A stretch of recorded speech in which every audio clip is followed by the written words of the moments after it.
Mm-mm-mm-mm. All right, hello everybody. Welcome to Best Served Cold, a brand new game that has came out today by Rogueside. Can you mix a cocktail while eye to eye with a criminal? Find out in Best Served Cold, a murder mystery set in a bustling speakeasy where you serve customers, make friends and enemies, and solve crimes at the Nightcap bar. Prohibition is a killer, and so are some of your customers. Yeah, brand new murder mystery game that we're going to be checking out today that I'm kind of excited about. I love these type of games. Thank you to Rogueside for sending me a key so I can show it off to all of you so you can make a decision whether or not to pick this game up for yourself. This game is going for $17.99 USD. It is currently 10% off. The reason why we're kind of starting at this splash screen is because I think the game kind of dives in right away, and it does show a little bit of a warning at the beginning, so I wanted to show the warning off to the YouTube audience. We are streaming on Twitch and YouTube, so hello everybody on Twitch, hello everybody on YouTube.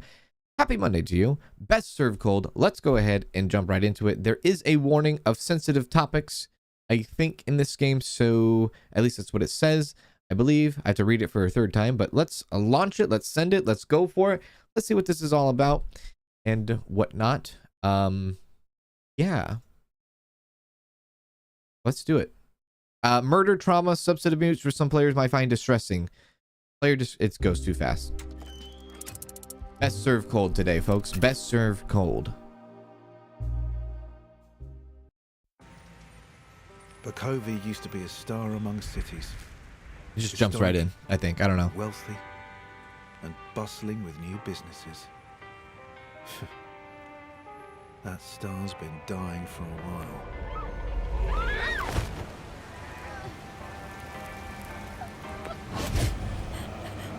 Crime's on the rise, and with war brewing and the government tightening their grip, it's no surprise we're restless. Police might be keeping people safe, but there's only so much we can do about the seedy underbelly. With a prohibition, lawbreakers, criminals, and your everyday civilians are all forced into the same watering holes. Usually, it'd be my job to bust this place. But, maybe we can help one another. This place is more useful open. Especially when I have someone a lot more dangerous to catch than a few drunks. Ah, it looks like your first customers are arriving. Let's see if you can loosen their tongues. I don't want to loosen anybody's tongue. I'll be waiting, bartender. Okay. Don't let me down.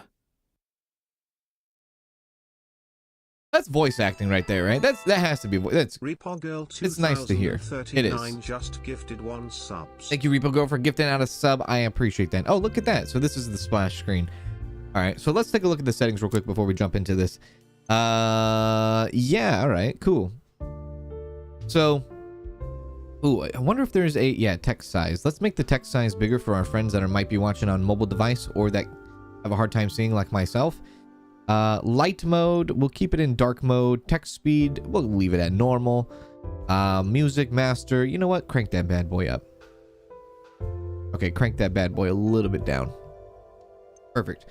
I think we're ready to go.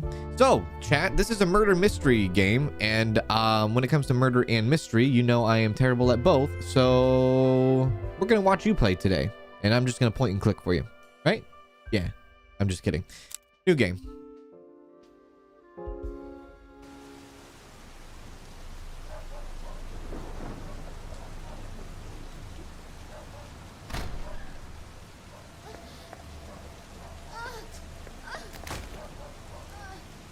Blonde woman in distress.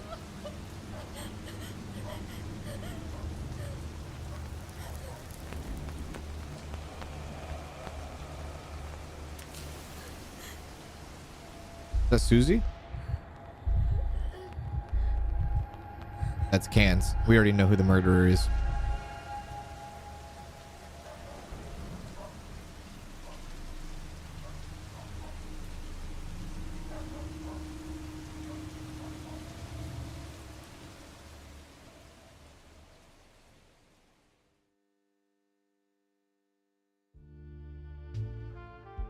Now, I do wonder if there's going to be multiple different kind of cases. So we know it's somebody.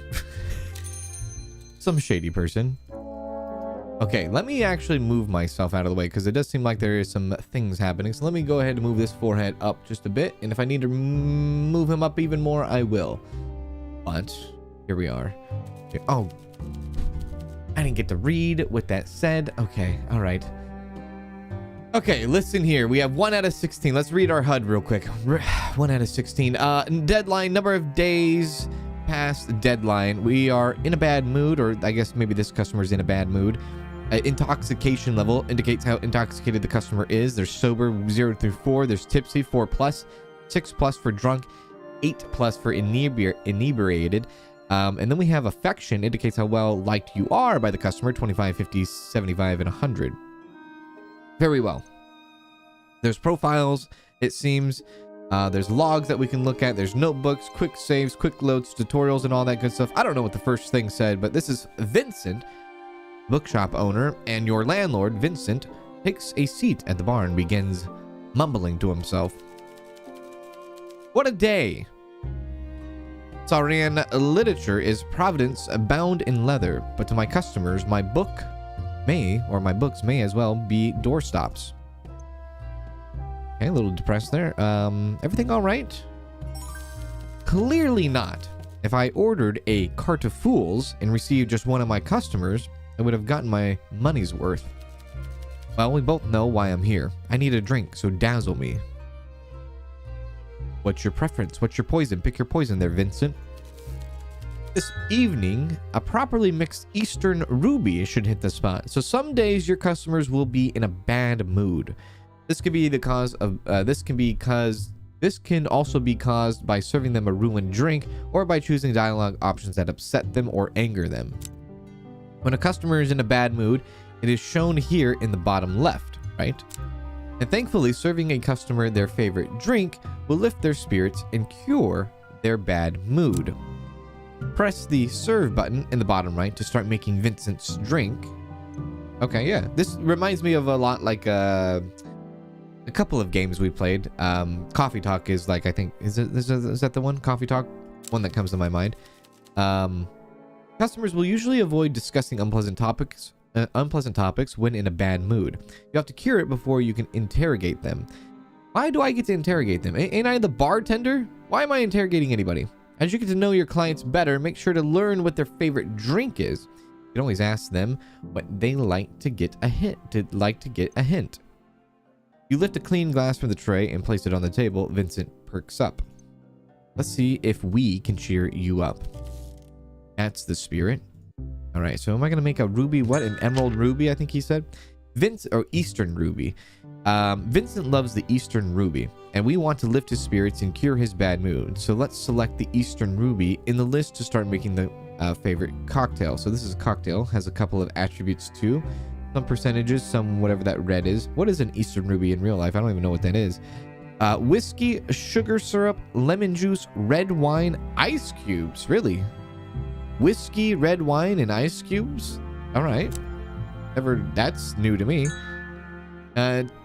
Yeah, okay. To successfully mix a drink, you will need to add all the necessary ingredients the shaker by passing through them with the arrow, following along the lines in the direction it is pointing. Okay. Once you start following the path, you will need to keep up the pace as the red arrow will start following you. Make sure it doesn't catch up with you before you reach the end of the path, or the drink will be ruined. Okay, so we gotta go that way, that way, that way, that way. Just kind of in a big circle, right? Oh, God! It goes so fast! Get away from me! Don't touch me! Alright, we did it. Eastern Ruby.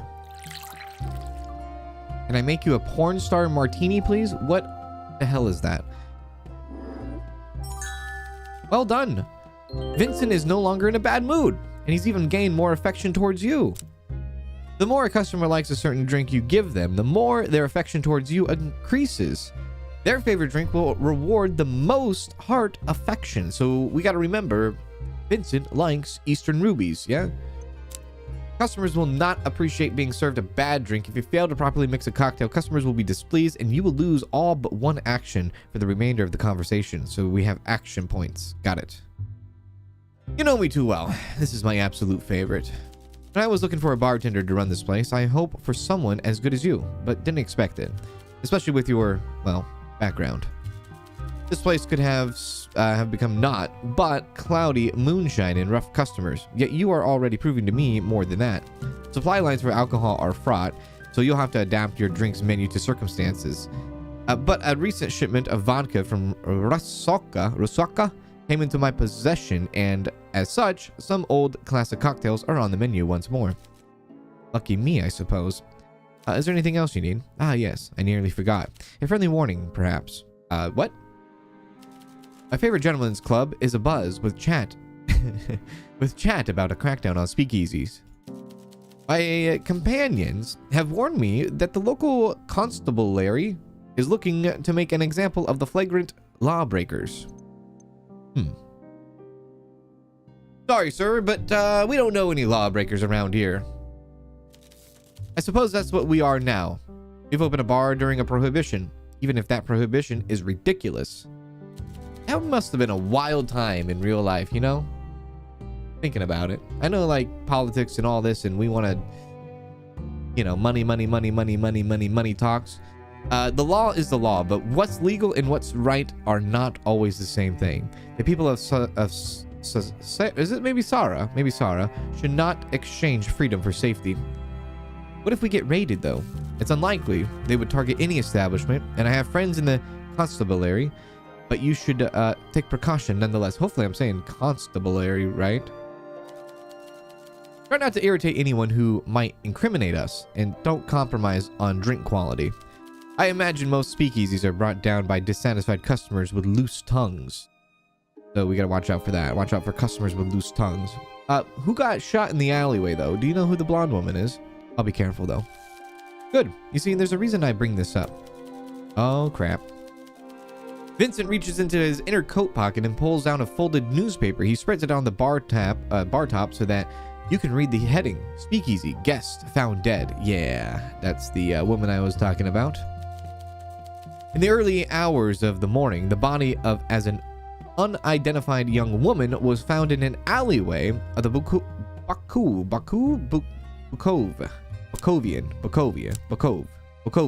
Boulevard. Bukovi police. Yes, Bukovi. That makes me want to say a different kind of police has since released a statement confirming that the crime took place outside of Speakeasy and that the proprietors, as well as several guests, have been detained for questioning. What? Okay, that's fine. This murder is almost certainly the latest in a string of crimes committed on and around the boulevard by the so-called Bukovi killer. That's a cool name. Citizens are urged not to attend these illegal establishments for their own safety and to inform local law enforcement if they suspect any illegal activity is taking place. All right, crack the case. We know who did it. Authority. Yep, I'm laying it down. This was someone who is involved with the law, and they are trying to paint us out to look like bad people. This is blackmailing. Maybe. Don't get too bothered by all this tittle tattle. I'm certain these murders are fabricated by Britannical beer. Okay, maybe he knows what I'm talking about too. On the city council. Maybe the game's already ahead of me. Maybe I'm not as. Never mind. All right. Doesn't that seem like a conspiracy theory? No. We're kind of with Vincent here, I think. Fabricated? Question mark. I believe so, yes. With the prohibition in full force, perhaps the politicians created a serial killer boogeyman to keep people out of speakeasies. The game wanted me to think that, huh? That's the thing. The game wanted me to think that. Now I'm not so sure anymore. It's just like the old fairy tale about demons in the woods. The claws of the Strigoi snatching the unwary and pulling them into the darkness. He takes a long sip of his drink and sets it down on the table, his fingers nervously rattling on the glass. A murderer at a speakeasy doesn't mean visiting one is dangerous, but I wonder if those who indulge in tabloid rumors can grasp that fact. I imagine the authorities will be paying closer attention to venues like ours. I think we offer safe haven to vagabonds and scoundrels, but all we want is to kindle the dying flame of conversation. That's a beautiful way to put it. That is a beautiful way to put it. Imagine their surprise when they see the depth and breadth of fine gentlemen and ladies who will frequent our establishment. But heed my words, friends. Be on your guard. I will. We're on Bukovi Boulevard, so the locals are a mixed bag. Consider the customers carefully. My friends especially are people of culture and arts. There's no doubt in my mind that some shady characters will show up, but I imagine most will be harmless. I hope so anyway. A mix of high and low society makes for a good blend. Honey and lemon, wine and cheese and crackers, that sort of thing. Jokes aside, do be careful, bartender. I've invested a lot of money in this place, and while it's yours to use, I don't expect to be sweeping up eyeballs and teeth at the end of the night. Understood, I guess. One more thing. We both know this is your last chance. I beg your pardon? I went out on a limb to give you this opportunity, and I've turned a blind eye to your past troubles. Make sure those troubles stay in the past, and you keep your nose clean. Okay, so we don't really know what our background is, huh? Very well. I get it. If you follow my rules, you'll be under my protection, and I promise I'll keep you safe. One hand washes the other. Okay, sure. We have a deal. Good, good. Thank you for the libations? I should return home. I hope business goes well tonight. I have to work. I have to work. I have work to get on. So wait a sec. Vincent, he's just a customer, right? You, Vincent. I think he's just a customer, right? No, he introduced himself at the beginning. What? See, I already need my notepad and pen because I got to keep track of these people. I think so. Every day we'll bring a different group of customers to your speakeasy. It's a big place, so look left and right to check for any customers seated on the edges of the room. You can click on a customer to call them over for a chat at the bar. Let's try it out at this mysterious woman in the back. Okay. Hello, mysterious woman. Energetic girl. The woman takes a seat looking exhausted. She squints at you like she can't decide if you're a friend or a foe. Rough day? You have no idea, although you're on your feet all day serving people with too much money, so maybe you have some idea. Rundown Heights is fully booked, so me and everyone else in the laundry service are run off our feet. There's nothing like changing hotel bed sheets during a spice trader symposium. Do you know how frustrating it is to have a fat, bald old man explain the logistics of his spice trading company and how it made him rich? And he's doing that while you change his sweaty bed sheets. Well, I guess I can guess. Sometimes I push my face into a pillow and scream so loud I feel like I'm going to crack the walls. But then I stop and nothing has changed. Sounds like you need a drink. Yeah, something that feels like being Wow. Really? Something that feels like being slapped in the face with a slice of lime. A slice of lime wrapped around a cricket bat. Okay. So something that slapped you across the face with a slice of lime? I trust your judgment. Alright, what flavor do you like? Right now, I'm craving something spiced. I trust your judgment. Okay, something spiced with some lime. Can we find that? Let's see if we can. One drink coming up. I'm so excited. Spice with a little bit of lime. There are several indicators to the right of each cocktail that provide more information about the drink in question, including whether your customer likes it or not. A question mark means you don't know yet how they feel about this cocktail, while a star means this is their favorite. Customers will also have drinks they plus like and ones they feel neutral about. This information gets updated every time you serve a drink to serve a customer a new drink. Serving liked and favorite drinks will improve your relationship with the customer faster than a neutral one. This thing indicates the smoothness of the drink, which determines how long a customer is willing to stay and talk after being served. Ah, okay. In other words, how many actions you will be able to take during the following dialogue. I see. Every new topic you discuss will cost you one action. Once the action counter runs out, customers will leave the bar, so don't forget to serve them a drink whenever you talk to them. Customers can be called back as long as you have actions remaining, but can only be served once a day. Meanwhile, the percentage of alcohol shows how alcoholic a drink is. The higher the percentage, the more intoxicated the customer will get. Some questions will require a certain level of intoxication to loosen the customer's lips. But be careful, a customer that becomes inebriated will go home. Alcohol tolerance will vary from customer to customer. Now, you know the power the bartender holds. The better your drink fits the customer taste, the more affection you will receive. You can also affect a customer's mood as well as how talkative they will be after you serve them. Now, let's make her a drink, shall we? Let's do it. So she's looking at the copper bullet. Vodka, lime juice, ginger ale, ice cubes, mint leaf, and a lime slice. Honestly, that sounds incredible. I would get myself a copper bullet. Eastern ruby, probably not. A copper bullet, sign me up. It's in the shape of a freaking bullet. Okay, there's like multiple directions I see here. All right, let's go like that.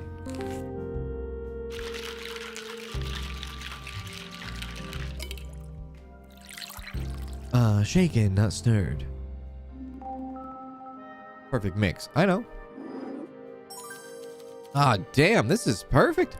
Don't let me have too many of these. After a long shift, my brain is buzzing.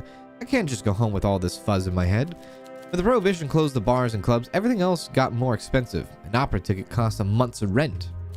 And with everything being so busy, why is it so busy?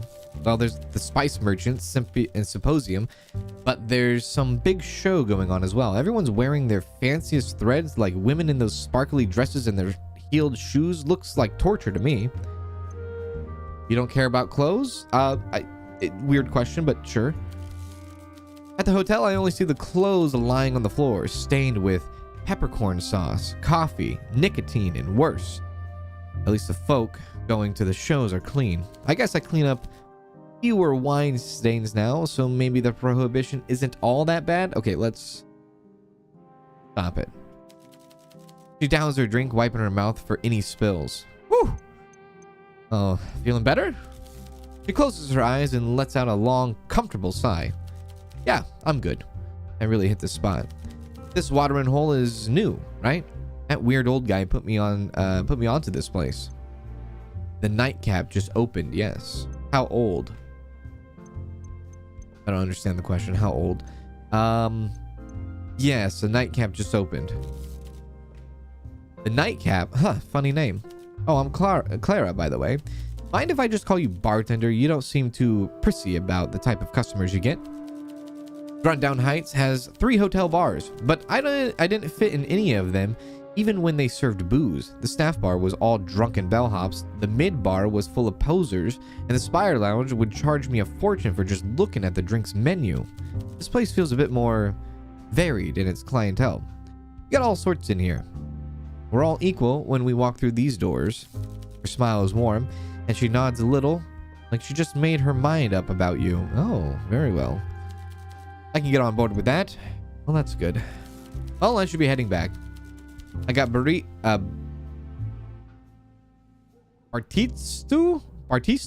sparring classes. Is this some sort of fighting? Bartistu sparring classes and a shift tomorrow. And if I don't get a good sleep, both of those are gonna beat the stuffing out of me. What is that? Is that like some sort of fighting style? Maybe. Well, in the conversation, I guess there. It looks like we still have like 4 like action points to do too. Is she like is she like kind of like a badass? Maybe she's a badass. She does seem kind of like a badass. Now that everyone has been spoken to, let's end the day using the bell. Click the bell on the counter to signal all customers to leave and head home. You can also use it to end the day early when you don't feel like speaking to customers at all. All right, well, ring the bell. So 1 of 16, number of days passed to the deadline. Ring a ding ding, baby.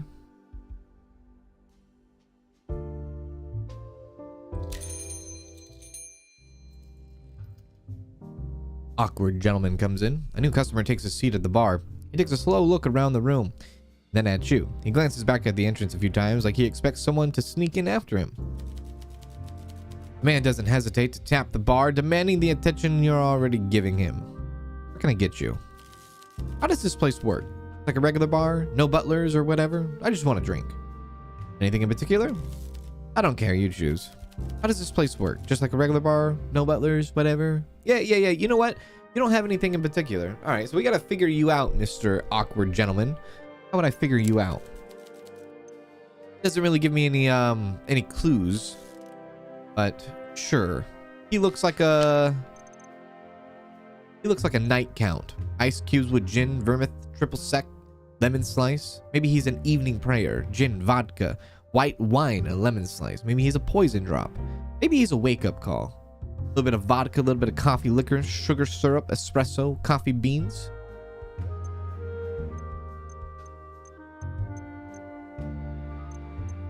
He's awkward, right? He's awkward. And I don't know if that matters, but he's awkward.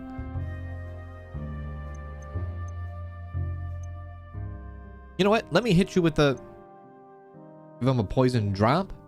All right, fine. I'll give him a poison drop. Ice cube, sugar syrup, whiskey, herbal, bitter, orange peel. Poison drop you.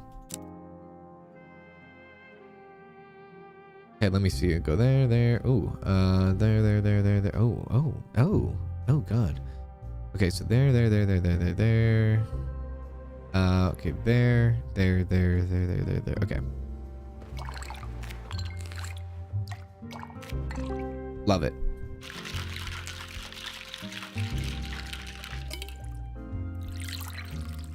Give you a poison drop, my friend. How you like this? Not bad at all. Very pleasant, actually. Oh, okay. You've probably guessed that I'm here for more than a drink. We have business. Why? Business? Oh, I see. He sets down today's newspaper, but rather than turning it as Vincent did yesterday, he instead lets the heavy pages land with a thud. The headline reads, latest Bukovi Boulevard victim identified. In a statement to the press this morning, Bukovi police finally released the name of the latest victim in the string of murders by the so-called Bukovi killer. The body of a 24-year-old Natalia Reed, a native Sarin and lifetime resident of Bukovi, was found yesterday in the unnamed alley off Bukovi Boulevard at 6 in the morning by a local resident heading out of work. Police have since confirmed that the crime took place outside a speakeasy known as the Last Drop, which the victim, a junior accountant, was known to frequent in her off time to drink and gamble. The illegal business has since been shut down, resulting in several arrests. Police Commissioner Aldia urges the public to be careful and to come forward with any information that may aid to the police in their ongoing investigation, as the perpetrator remains at large. Natalia Reed's family has declined to comment. Her employer, Mark Weaver, says only that he assumed she was just late again. Have you encountered anyone acting strangely at this establishment? No, I have not. You spring to mind? No. I doubt that. Okay. Really? There's a lot of unusual behavior around right now. Did you read the news already? Speakeasy guest found dead. And since you served me alcohol, that would make this place a speakeasy. I was just making a drink for my new friend. Uh-oh. That was a weird noise. Did you hear that? He does not love us. His affection was up. Now it's not. Obstinate. You have a chance to show me how cooperative you can be, and you're letting that chance slip away. Oh, shit. He reaches into his pocket and pulls out a police badge. His name reads Constable Hugo Mertens. Your name is Hugo? Maybe that's where you messed up, sir. He waits a moment to make sure you understand the gravity of the situation. I'm investigating a series of murders that took place outside established speakeasies. Are you going to shut us down then? Speakeasies are, at the moment, one of the only leads I have. I may never say this again, but your business needs to stay open. The killer is using locations like yours, so one of your patrons could be a killer. And you need my help? You'll be helping yourself. If your clientele keeps getting murdered, well, that's not great for business. For a time, your establishment has protection from me and from the rest of the constabulary. Constabulary? That is a mouthful. This place is no longer a bar. It's a hunting ground where I will catch a killer with your help. Became a member. Hey. Manda Panda celebrates 16 months of membership. Thank you, Susie, and this wonderful community for all the laughs. Thank you, Manda Panda, for the 16 months. I appreciate that. How are you doing? Good to see you. What the hell is that? Found a clue, the last drop. Your first assignment is to interview these drunkards and find out if any of them frequented the speakeasy where we found Natalia Reed. Do that, and I might just extend your time a bit longer so we can figure out who's behind all of this. I'm guessing there's no opt-out, or you drinking here is also illegal, right? He hasn't drank though, has he? It is, but I have a dispensation. And with your background, I'm sure wait, he knows my background. How does he know my oh, he's a law enforcement. Never mind. I'm sure you agree it's best if we don't look too closely at who's broken which laws. Yeah, I don't even know what I broke. I don't even know what laws I broke. I need to figure that out. Now, are you going to help me? I guess I don't have any option here. He shakes his head softly, then pulls the badge from the table and places it back into his inside pocket. I did my homework. I know who you are. Just think of it this way. As a reformed citizen, you should be more than happy to help out. I understand. You might not be too fond of the constabulary, but you have to be realistic. Right now, we want the same thing. Okay. Well, at least his affection went up a little bit now. Any questions? Yeah. Where the hell should I start? Give me a solid lead on the people in the establishment who were present at the same speakeasy where Natalia Reed was found. Okay, so we got to figure out who was there at the same time. All right. Do we know a date? Did I miss a date? As a former criminal, I'm sure. Wow, that's rude. As a former criminal, I'm sure you know ways of making people talk. There's no doubt in my mind your less savory connections might know more. Once you prove you're capable of collecting this information, I'll accept I'm not wasting my time. From there, I can divulge a bit more about the case. Okay, I'll see what I can do then. Good. Any other questions? Well, how do I investigate? You interrogate everyone at your bar and ask the right questions. Get to know them. Make them willing to talk. A glass of alcohol might loosen their tongue. I suggest you keep track of your findings in a notebook or something. I also see you have an unused pinboard in the room behind you. Detectives at the station like to use those to keep their minds organized. Visualizing connections makes them easier to understand. All right, I'll give it a try after my shift then. Good. Any other questions? Let's move on. You're part of the show now. Time is short and I expect something solid from you soon. So speaking with customers will provide you with clues about the current pace. The clues can be reviewed in the notebook at any time. Using the show clue button lets you present a clue from your notebook to the customer you're talking to, letting you ask them for more information or confront them with evidence. Presenting clues to customers is crucial to uncovering new evidence to solve your case. Helpful customers may be able to spot lies, provide new information, or provide an alibi. But be careful. Showing certain people confrontational evidence may just affect their mood. That's true. That's true. This case is the highest priority and you're on the clock. If we don't have the killer in 2 weeks, this gets kicked upstairs to the Confederated force. And if that happens, my career is in tatters and your bar is finished. Let's make sure that doesn't happen. 2 weeks to prove we are not children playing detectives. 2 weeks to save our careers and our reputation. 2 weeks to make our streets safe and save some lives while we're at it. All right, no pressure then, I guess, right? No pressure.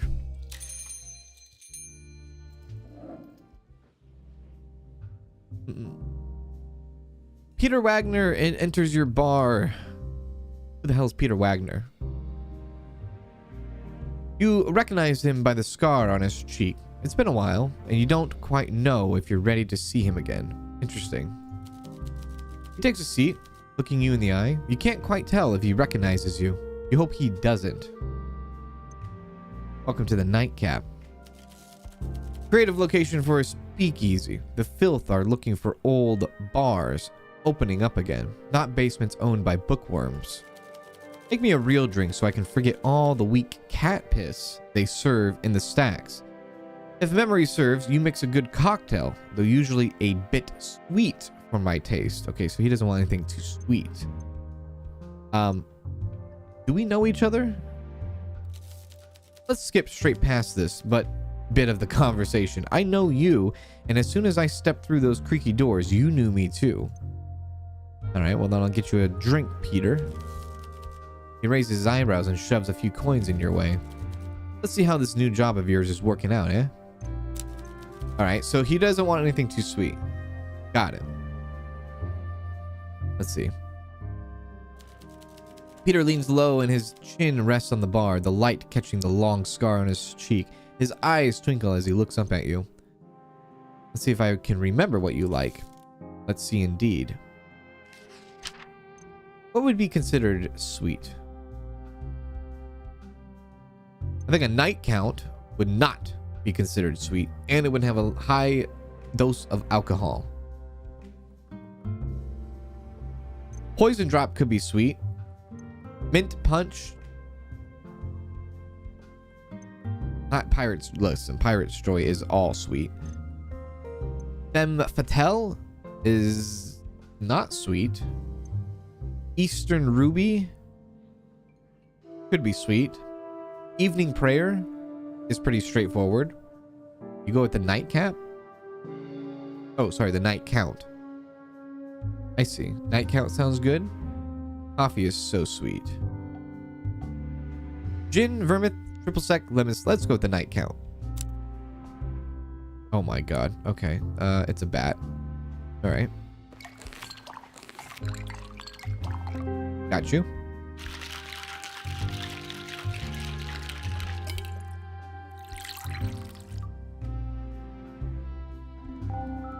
Seems simple, seems easy. I think you might like it, yeah? Oh. Okay, he is intoxicated. I'm usually not a fan of surprises in my drink, but this is good. Oh, you're a bartender now. Well, that's an odd one, but if you want to pull a curtain over your past, I'll go along with it. Peter is a criminal. More specifically, he's an enforcer for the feared crime lord Carla. But as long as you don't owe money, insult him, or spill his drinks, you should be fine. Okay. Strange how that face with the frightening scar can light up a room when he smiles. Though it doesn't happen often. How can someone so dangerous be so charming? Okay. We have a clue. Your rival speakeasies ain't too appealing. I can see why you're getting busier. The other places either turn away anyone without a duchy, or they hose the blood off the dance floor each night. The last drop was the only one I could appreciate, but it got shut down a few days ago. Okay.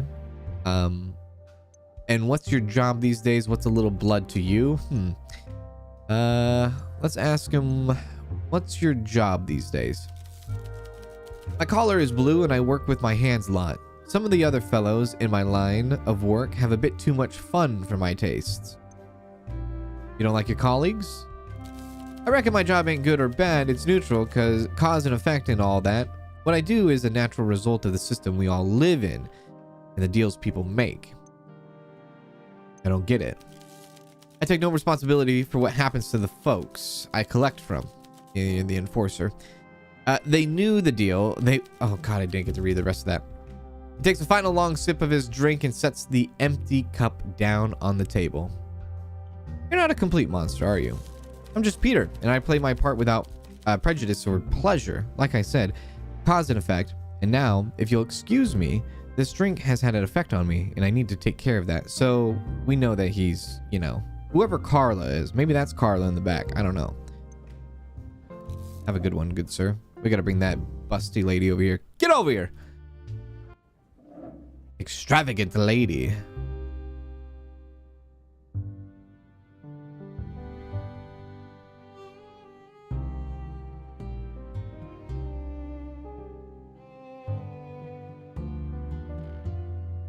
An obscenely glamorous woman wipes the stool clean before gingerly sitting on it. After a moment, she checks her lipstick in a pocket mirror before readjusting her coat.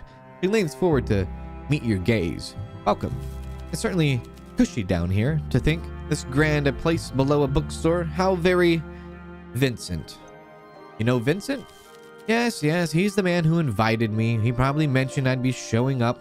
He's quite the fan. Her nails tap rhythmically to some invisible music. Can't tell if she's waiting for you to say something in particular. Vincent hasn't mentioned you. Oh no, he must have. Carmine, Olivia. There's probably some kind of list I'm on, a VIP kind of affair. I'm an actress slash singer slash radio host. If you haven't heard of me, you're certainly heard my voice. Her voice is silky and delicate like a silver bell.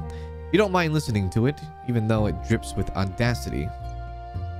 Oh, yeah, that Olivia Carmine, no. We're not gonna lie to the woman, all right? Not gonna lie. I'll tell her the truth. He's never mentioned you, to be honest. Sorry, Olivia. Oh, That's so very embarrassing for him. Can I get you a drink instead? Are you buying, darling? Put it on my tab. I'll be here often. I eagerly await your performance, bartender. Do you have anything in specific that you like? Something fruity. I love tropical fruits in particular. All right, well, that's easy. I'm going to hit you with a pineapple then. Let's pour you something fabulous. Thank you, darling. My throat is absolutely parched. Gotta give her the pirate's joy, right? Pineapple juice, white rum, coconut cream, pineapple slice, cherry ice cube. Yeah. Ain't no, listen, no discussion. Pirate joy. You know how she rolls.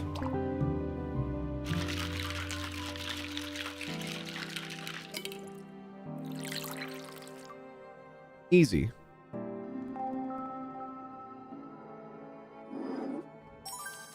Astonishing, flawless, incredible, divine, absolutely brilliant use of everything, inspirational, honestly. What a day! Did I tell you about my radio's career? You mentioned it.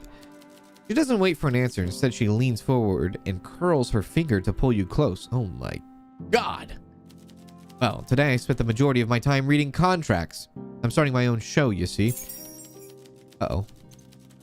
Something daring, something bold, something that'll knock the socks right off my listeners. I'm calling it Chamomile and Carmine. Classy, right? Sure. Ah, you're one of the first to hear about it. But, well, I suppose I let my mouth run when I'm a little tipsy, so more we'll find out soon, I guess. Picture me in my sultry voice, broadcast nationwide to the people of Sara. Even the poor folks who can't make it to my stage performances. I'm so excited. Well, that's congratulations on that. Good things happen to good people, you know? I guess. Maybe. Olivia swirls the last bit of her drink and takes a long sip. She wipes her mouth with a tissue before setting the empty glass down beside your hand. Thank you for the drink. I will be back, though hopefully soon you won't have to wait too long to hear my voice. Kisses. Yo, you think she took out the competition? Maybe the blonde woman, right, at the other speakeasy? Maybe, you know, maybe she ordered a hit on that woman because maybe she was, you know? Huh? What was that woman's name? I already forgot the woman's name. What was her name? With a slight stumble, she pushes herself up, winks at you, and takes her leave. See you soon. Natalia. Yeah, Natalia. Maybe she took out the competition. Maybe Natalia was going to come in and be like this fancy singer or radio host. Or I don't know. We're just throwing some ideas out there, right? We're throwing some ideas. You never know. What's going on over here? Father, are you okay? Gloomy priest. A miserable looking man sits down at the bar. A big cloud follows him. Once he has your attention, he pursues the drinks stacked behind you. What can I get you? I never understand all these names. Something strong, please. If I'm doing something wrong, I might as well do it right. Anything besides strong? Not really, just strong. If I'm doing something wrong, might as well do it right. All right. What does the goddess want you to order? Just make me a drink quickly and with fewer jokes, please. All right. Something strong. What would be strong? Probably a wake-up call, right? Coffee is pretty strong. Vodka, coffee, and espresso. Or the cold... No, wake up. Wake-up call. He seems gloomy, right? He's down. He's gloomy. Wake up, father!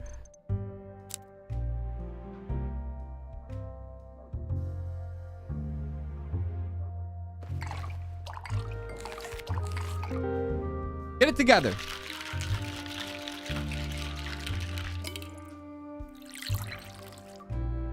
Something with a lot of liquor, not a lot of coffee. Son of a bitch. Goes down nicely. He shrugs, places the glass back against his lips, and downs the rest. When the glass is empty, he wags his finger for you to refill it. How about we start with your name? All right. You really don't know who I am. I'm Father Lacy, but you can call me John. I'm a priest at the church up the road. You know this is alcoholic, right? We are permitted. Besides, how could the goddess resent a priest drinking in this city? Is that bad? If you took confessions too, you wouldn't ask. Uh-oh, he's in a bad mood. What do people confess? Everything you can imagine and more. I used to have faith in humanity. Well, here you go. Thank you. I'll be back soon. Godspeed, John. He downs the rest and stands up, tips his head, and takes his leave. Ends the conversation. If we can get the priest drunk, he can spill everybody's sins. He's high profile. What do we know? So we know Vincent, Clara, Hugo, Peter, Olivia, John. Okay. Clues. The last drop. The murder of Natalia Reed took place near Speakeasy. We know that. And Peter's favorite speakeasy. Peter mentioned that his favorite speakeasy is the last drop, which was shut down recently. Got it. Ring-a-ding-ding, baby.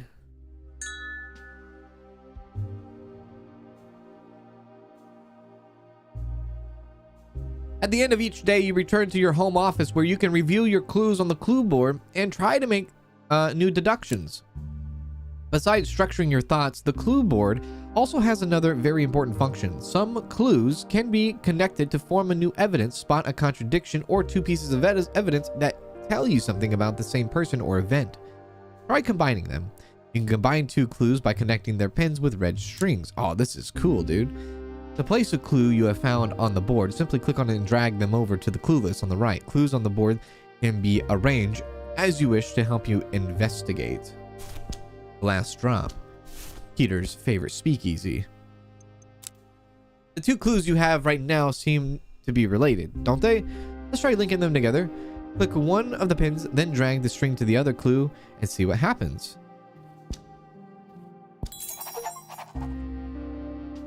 Hell yeah.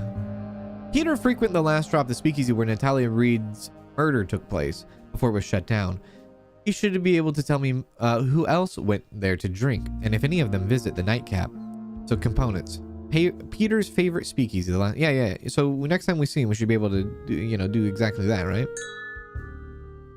Well, congratulations, you have created a new combined clue. Combined clues are a key to your investigation. Building a solid case will hinge on making these connections. Asking your customer about these new clues will often lead you to new insights as well.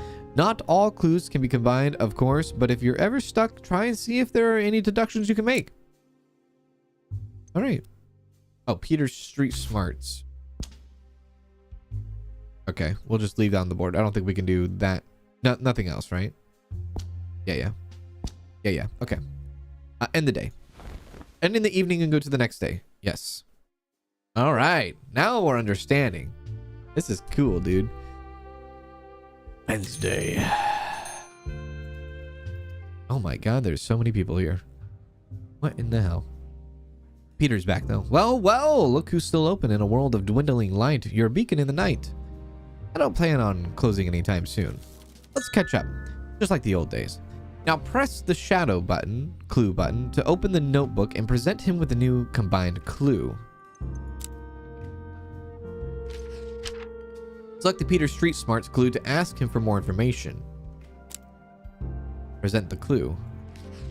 Are you sure you want to present this Peter Street Smart? Yes, we do. The story about the broad that got iced at a speakeasy. What about it? Well, what do you think happened? You read the story. I'm sure the journos did a great job. Journos did a great job. They always do. Don't be like that. I want your opinion. You're fishing, and for what? I got nothing for you. You and me both know this show plays out. The papers spin the same stories. The whole polio get all worked up, and ain't no one got the real facts except for the ones who know to keep their mouths shut. And folks who say the city council are fabricating the killings, they got their heads screwed on wrong. Wachovia officials can barely patch a hole in the road, far less stage a murder. I know a professional job when I see one, and this ain't professional, but it was done by someone who was experienced, someone who planned it out real careful, and who's done it before. Maybe you? Did you visit that speakeasy? Yes. And? Plenty of folk went there, so don't go making any interferences. Okay, very well. You know where the line is. No need to see what happens if you step over. Who else went there, though? Hard to tell. It was a mixed crowd. Let me think. Alina Dragos, the type of rich blonde. What is up with the blondes here? Who don't want nothing to do with me. Last year, she made it big thanks to her daddy winning the jackpot at a poker tourney. Elliot, A sour-faced alcoholic who popped in occasionally. If he was in school, I'd beat the snot out of him and take his milk money. I still might. And Killian Duran, the rich kid with the baby face and the soft hands. You taking roll call? If this bartending gig doesn't work out, I suggest a job as an intrepid reporter. You think of that? What you think of that, Scoops? Well, listen here, sir. You don't know the pressure I'm under right now. I got the DA in my ass right now, sir. We got law enforcement ready to put a probe in me. You don't know the full story, man. I was just curious, though. Let's catch up. Just like the old days. So when you don't feel like asking a customer any further questions, you can always press the leave button in the bottom right to exit the conversation, regardless of how many actions you have left. However, if you still have any questions for Peter, you can simply continue your conversation. Okay. Do we have anything that we want to like talk to him about? Know anything about Natalia Reed? Criminal background. So between us, I assume you never went legit. How's work these days? You know anything about Natalia Reed? I bet he wouldn't say anything. Probably not, right? Probably not. Criminal background. So between... You know what? I'll ask him. Or I can pour him a drink. Maybe I should pour him a drink. Is pouring a drink considered an action? You know what? Let me serve you a drink, my good man. I think we know your favorite one, right? A drink, Peter? Maybe just one? You don't want my lips loosening. Who knows what I'll say? That's exactly what I want. We know he likes the Nightcap. It's not his favorite, but we know he likes it. So he likes something not sweet, right? Mint punch. Could give us 2 action and be 2 alcoholic. Oh wait, do we get... He doesn't like... I think he's the one that doesn't like something sweet. Maybe he doesn't mind it. Actually, he doesn't... I don't think he has a preference, huh? Now thinking about it. We want to get him loose. Maybe we get him a copper bullet. Some 5 alcoholic. We want his lips to start going, right? Actually, the Nightcap definitely would get his lips going, huh? Since he likes it, and it's one of the highest alcoholic beverage... Yeah. We'll do that. See if we can get him going on that.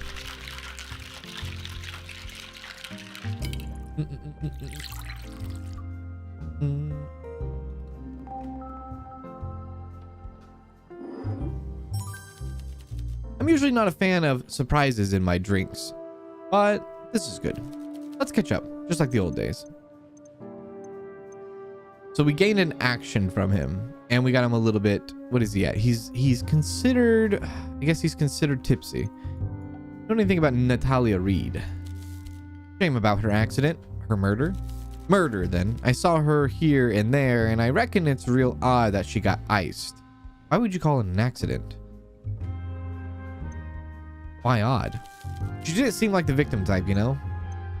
Can you elaborate?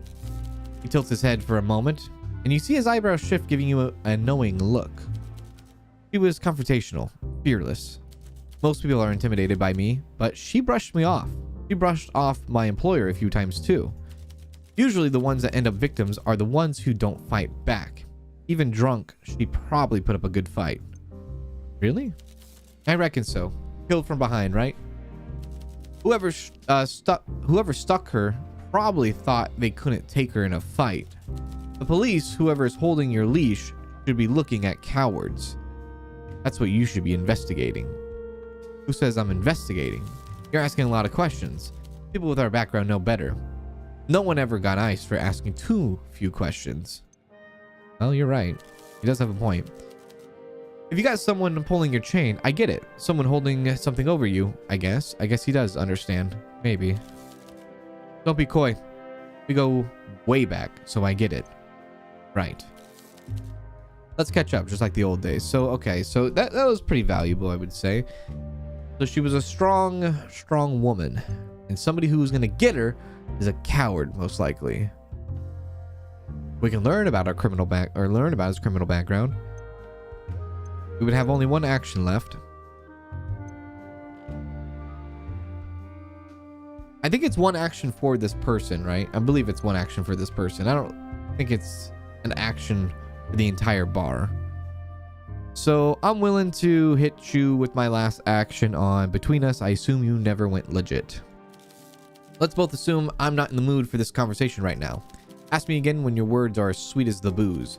Well, I won't go home, but I can't stay here. Make sure you don't get into any mischief while I'm gone. That's my job. All right, well, we just failed that one. He was not drunk enough for that one. All right. We have so many people here. Father, is that you? No, this is an office worker who is apparently in a bad mood. A moody-looking man sits down. He takes a deep breath and hunches over the bar, avoiding eye contact. Long day? Every day is the same length.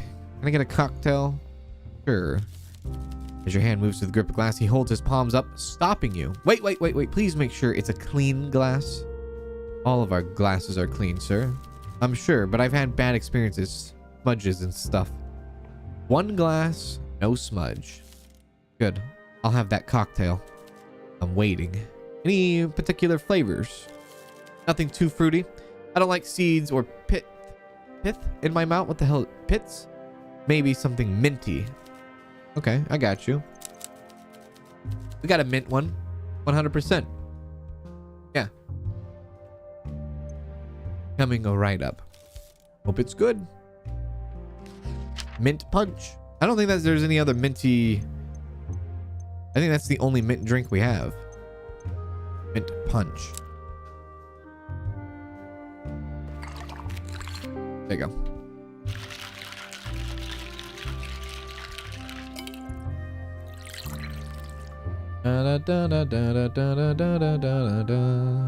Victims are a type. I know, right?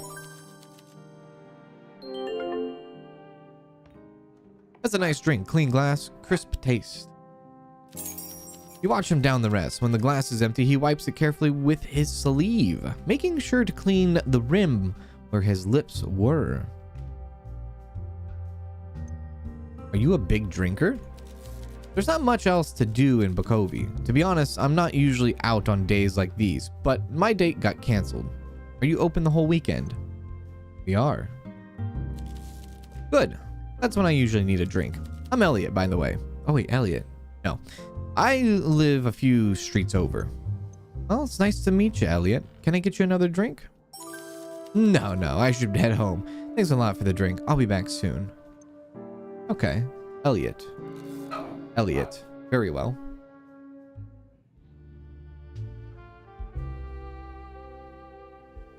Go for the redhead. Go for the guy in the pink suit. Go for the person that doesn't even have a face. Go for the no face person. Dude, there are blonde ladies everywhere. A young woman sits casually at the bar before she says a word. She looks at the list of drinks on the wall behind you, a tad confused. Evening. Hello. What can I get you? I don't know what I'm feeling today. I want something strong, but I'm also craving something sweet. What can you do? Hey. Happy 6 months. Happy 6 months to you, Bebop. How are you doing? Good to see you. Appreciate that. I can try and help you make up your mind.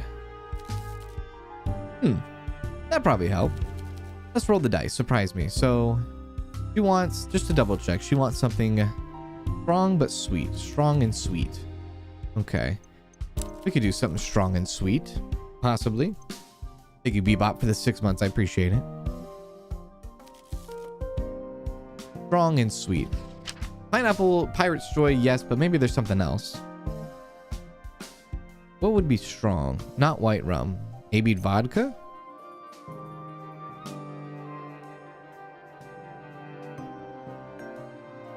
Whiskey and red wine with cherries and sugar syrup. Maybe the Eastern Ruby? Or the Femme Fatale? It's one of these two. I'm going with the Eastern Ruby, I think. Whiskey, red wine, sugar syrup, lemon juice, ice cubes, and cherries. Go that way. Sweet and strong. Eastern ruby, huh? This also just doesn't sound good in real life. I probably would not drink that. Well, I definitely don't hate it. Thanks. Okay, so it wasn't her favorite then. Have you been open long? Not particular. I thought this place seemed new. Below a bookshop too. I used to come here to buy books when I was a kid. Whenever my father gave me pocket money. Either way, consider me sold, I guess. How do you afford somewhere on the boulevard? I don't own this place. Right. Anyway, I'm Alina Dragos. I brought a few friends along and we've already been a bit tipsy if you haven't noticed already. Okay, Alina, who is connected to the last drop. She didn't have to tell you that. They reek of booze. You hide it well. You love that? Yeah, we found a bottle in the basement and we're celebrating our friend's birthday. Anyway, I'm gonna go look for my friends. I hope they haven't wandered off. Take care. You too. She winked at us. So that's Alina. Mr. Pink Suit Man. Boy in pink. Before he even sits down, you can tell this young man has an attitude. He frowns at the bar, his seat, the drink selection, then you. You wish you weren't so good at handling men like him. You've had more experience than you wish. He looks your way when he sits down. When you don't immediately give him attention, he taps the table twice. What can I get you? Surprise me. This must be the rich kid, dude. This is the rich kid, isn't it? Give me some hints. Well, I'm a big fan of rum, I think. What do you mean you think? The hell does that mean, I think? You think? You watch him try to get comfortable in his seat. He looks over his shoulder at the 3 girls he came in with, then regards you with an urgent look in his eye. You're the bartender, so tend bar and serve me something. I don't drink too much, and my parents are into wines, not cocktails. Okay, serve me something. I don't drink too much, and my parents are into wines, not cocktails. I can handle that. Thank you. So, he says he likes... What? This guy's confusing. He likes rum, possibly? Get you something nice. I mean, my first thought is the Pirate's Joy. And that's the only rum, right? I don't think there's any other rum. Oh, wait. White rum. Never mind. There is another white rum. There's 2 rums. Is there any more rums?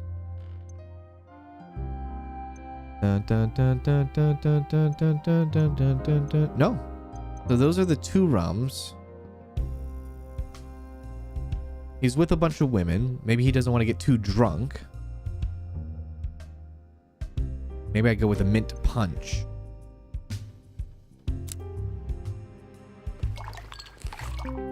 Hit you with that.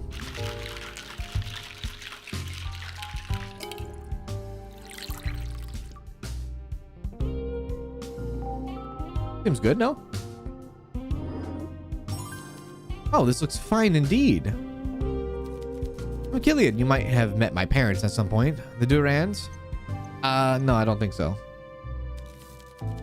You might have met a doctor with that surname, though it's fuzzy. Fine people, though. I suppose as private doctors, perhaps a bit of your price range for healthcare. Wait, a bit out of your price range for healthcare. Okay. With that, he pays, turns around, and goes to sit back at the table. Okay. So we know the rich kid. So we know the rich kid. We know the Alina. See this lady here? Well-dressed girl. The young, well-dressed woman sits at the bar and waits. She doesn't seem the happiest, but as soon as you look at her, she puts on a smile and leans on the bar. What can I get you? I don't really know if I'm honest. Too many options. How about I choose? I appreciate that. I feel a bit out of my depth here. Something light, though. I have work in the morning. I'm looking forward to anything you make for me. Okay, so something light. Might sound odd, but tomato. So it's something tomato and light. Got it. We can do that. Tomato and light. I think there's only one tomato option. I think it's just the femme fatale, right? Yeah. But I mean, that's not really considered light. It's not the lightest choice we have, but yeah. Oh my goodness. I love the outlines. That's pretty cool.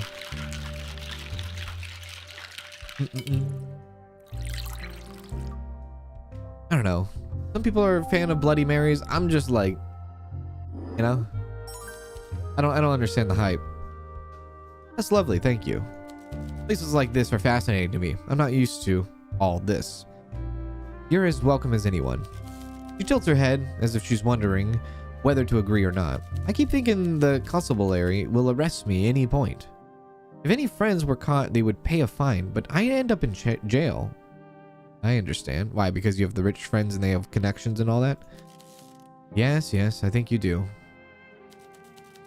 I'm Maria Papa. By the way, I'm here with my friend Alina. Speaking of, I should probably go back there. I wouldn't want to miss out on another story from Wendy about her butler. About how her butler is getting fat and her swimming pool is too big. Oh god. Good luck.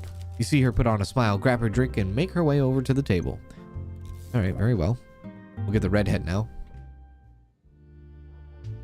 That's your brunch drink of choice? No mimosas? Striking redhead.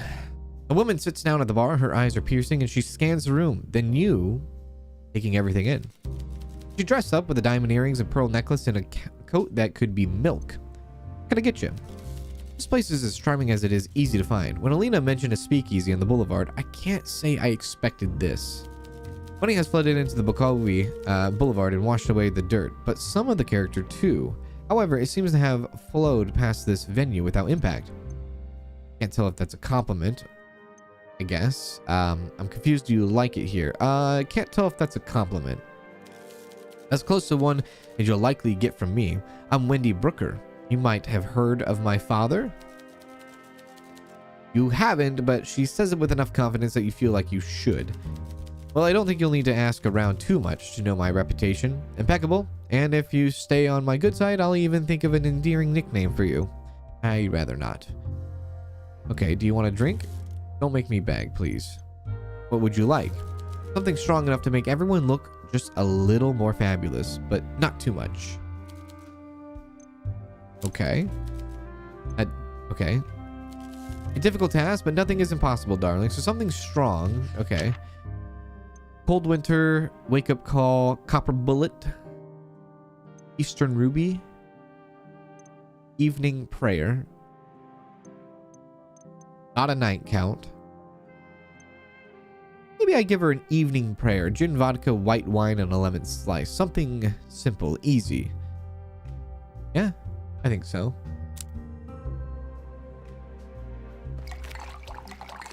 Evening prayer.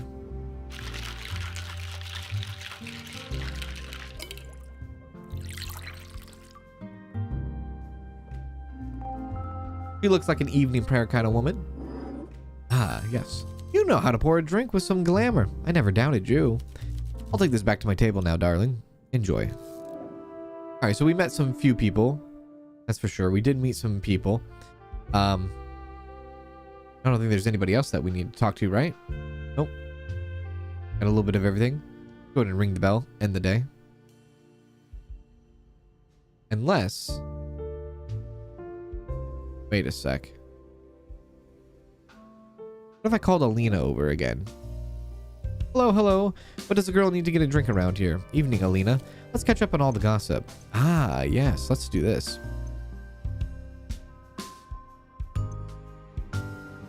So her mood is, argue maybe a little bit tipsy. What sort of drink do you like, Alina? My favorite has to be the poison drop. Nothing tops that one. Very specific. Hey, if you don't tell people exactly what you like, how will you ever get what you want? Good point. It's better than Maria's anyway. The woman likes tomato in her drinks. It's indecadent. Yeah, well, I mean... Let's catch up on all the gossip. So, can I serve you? No, we can't serve you. So... What do you do for work? Hobbies? Anything you do in your spare time? Are you single? What brings you to the speakeasy? And who are the people you came with? What should we ask her about? We know the victim of Natalia Reed. I think that's a little bit too front. How are you finding your time here?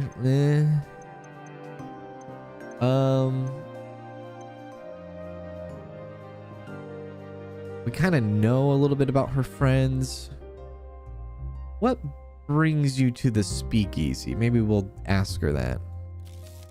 Can't expect a girl to spill all her secrets without loosening her lips a little first. With some chat, maybe a couple of compliments about my lovely new earrings and a few drinks. Oh my god, Lil, let's get you drunk then. Let's catch up on all the gossip. My God, I can't serve anything though. Huh.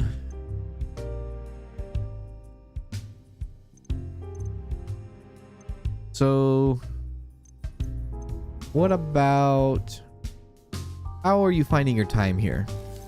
Pleasant crowd, mostly. There's a few people here that I'm not on great terms with, but it's a bar, so that's to be expected. Well, who are you not on great terms with? You have problems here? I'd rather not get into it, honestly. I have a feeling I know who you're talking about. Do you? Who? Elliot or Peter?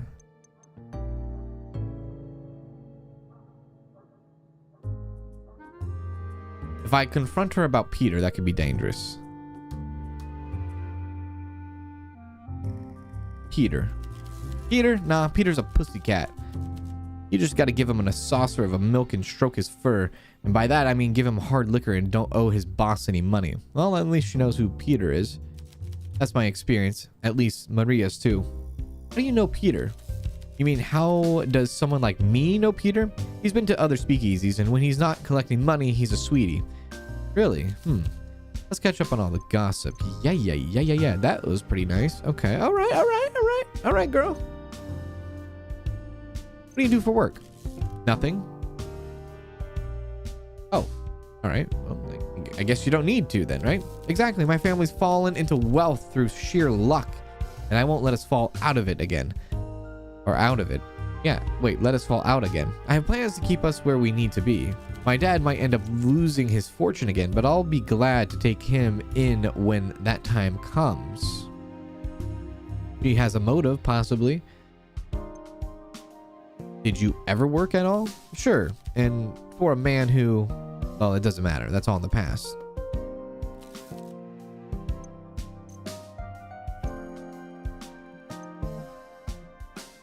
Any hobbies you like doing in your spare time? I play competitive chess. I'm good at it. Depending on who you compare me to, Maria and I have been chess partners since we were kids. Back then, we imagined that if we got good enough, we'd live the life of chess and grandmasters, play chess for trophies, live in hotels, go to parties, have crowds cheer our names. The reality is a lot of these events only pay you when you win, and the entry fees are extraordinary. Back in the day, we did overtime to afford the qualification fees. We'd be so exhausted from overtime that we never play our best. We'd scrape up enough money for one hotel room and pass out each night. Still had fun though. Did you ever win? I won a tournament a few weeks back. Maria got second place, so we both qualify for an upcoming national tournament. Maria doesn't know yet, but I'll be paying to take us both there. Why? It's our dream. Okay. Is that the time I should get going? All right, we'll see you later. Okay. So she left us with a little bit of this and a little bit of that. Yeah. Maria. The only motive I would see is like she says, I will do anything to keep my family rich and not fall out of it. Yeah. Let's talk to the one that seems like the outsider. Maria. Even though she's BFFs with, like, possibly BFFs with Alina, she could be an outsider for sure. Evening, Maria. We should chat, I guess. Pass the time. Yeah. Tell me about yourself. What do you want to know? I'm a people pleaser. Is that okay? I work at the Old Tailors in the Stacks. The other girls at Seems Good talk about drinking and dancing, but I just keep my head down. They think I'm dull, but I knew that place would catch fire one day. Really? That building is a death trap. We don't know who blew the fuse box. In a house of matches, it can be hard to find the first spark, you know? But it didn't burn down completely. Alina and I just can't play chess in the basement anymore. Do you play chess? When we were at school, we played for boiled sweets. It's a wonder we still... Who... Boiled sweets? I know what boiled sweets are. They're like hard candy, right? It's a wonder we still have teeth. The women in the workhouse think I'm quite quiet and boring, but I watch them and I see things. Patterns, not just in the fabric, but in this city, in people, and most of all, in chess. Alina's good, but most days I can beat her. There's a fire in me. Competition. Even without candy, victory's still sweet. She's like very like... I don't want to say she's shy. I mean, she probably is shy, but I mean like, She's like very like outsiderish. Very outsiderish and very smart, it seems. You're a grandmaster. Ha, not quite. Although I have won tournaments, we both won a few, but none that were official or major. Alina always beats me when the stakes are high. It's like the pressure of playing against my friend makes me wilt. In the heat of a competition, she lights up and I burn out. She just wants it more. I once asked her what her secret is. I'll never forget what she said. Never dim your star to make others shine bright. Any other hobbies that aren't so intense? Cooking, I guess. I make a great sarmale, but this is starting to feel like a job interview instead of drinks ordered. Fair point. We should chat, I guess. Pass the time.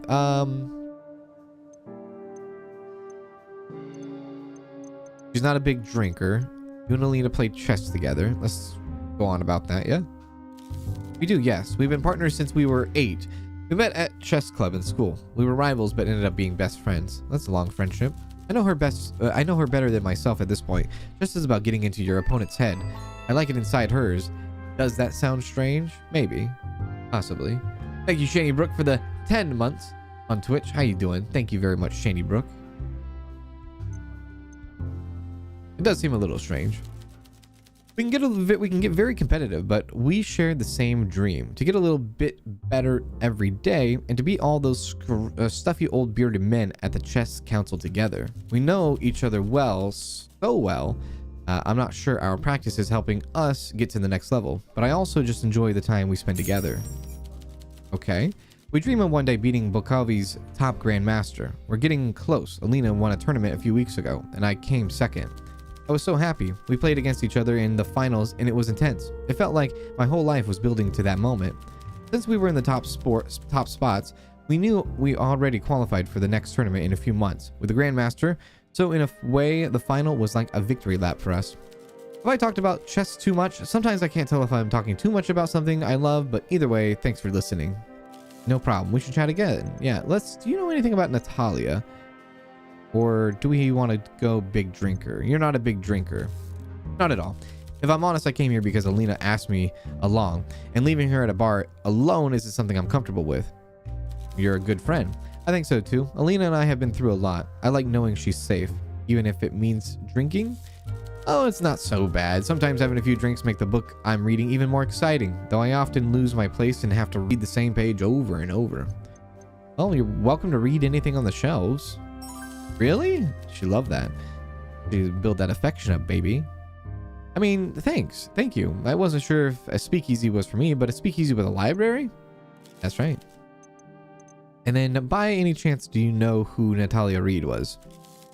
The accountant? I don't think I met her. I'm sure I didn't. Did you hear about her death? I saw the headlines, like the start of some macabre murder mystery. Macabre. But without the cherry ending, probably.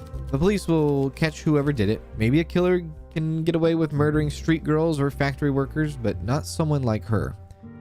Well, let's hope. Alright, so she doesn't really know a lot on that. Well, thank you. Bye. I have matters to attend to. And those matters are your frickin' friends. Bring over Redhead. Nah, bring over the pink boy. What was his name again? Yeah, Killian. Bartender, we meet again. That tends to happen if you visit. I bet you hear all sorts of little tittle-tattle in here. What's the subject for today? What do you think of Alina? Alina's a lot of fun to be around. She's like summer sun bursting through clouds. That sounds poetic. Very bubbly, funny that someone like her can come from such a poor family. Lots of personality. Sometimes what comes out of her mouth sounds like intellectual gibberish to me, but even the most frivolous words are kissed on the way out those heavenly lips. Okay, he loves her. I bet. Yeah, he might have a motive too. Why are you drinking so much? You clearly don't enjoy it. It's something to do. Nights are boring without parties. That's it, really. Killian seems to be hiding something. Perhaps serving him enough alcohol will make him talk. All right. So we need to get him more drunk. I think we can ask him. Something that can get me drunk without feeling it, like I'm drinking alcohol. I love the light, sugary stuff. I think your mint punch fits that bill. Okay. All right. Can't give you another one, can I? Let's see. So we know that he wants, if we can get him hammered more, he'll spill more beans. Do you know anything about Natalia? A little. I saw her at the Hotel Jubilee a while ago. I saw her, greeted her, and she threw up all over my new suit. I helped her get a radio cab home. Really? Radio cab? What does that mean? Radio cab. Yeah, she was a bit of a mess. My father always said loose women of Magree means lack of the ability to handle alcohol with grace like more refined ladies. You know, she's dead, right?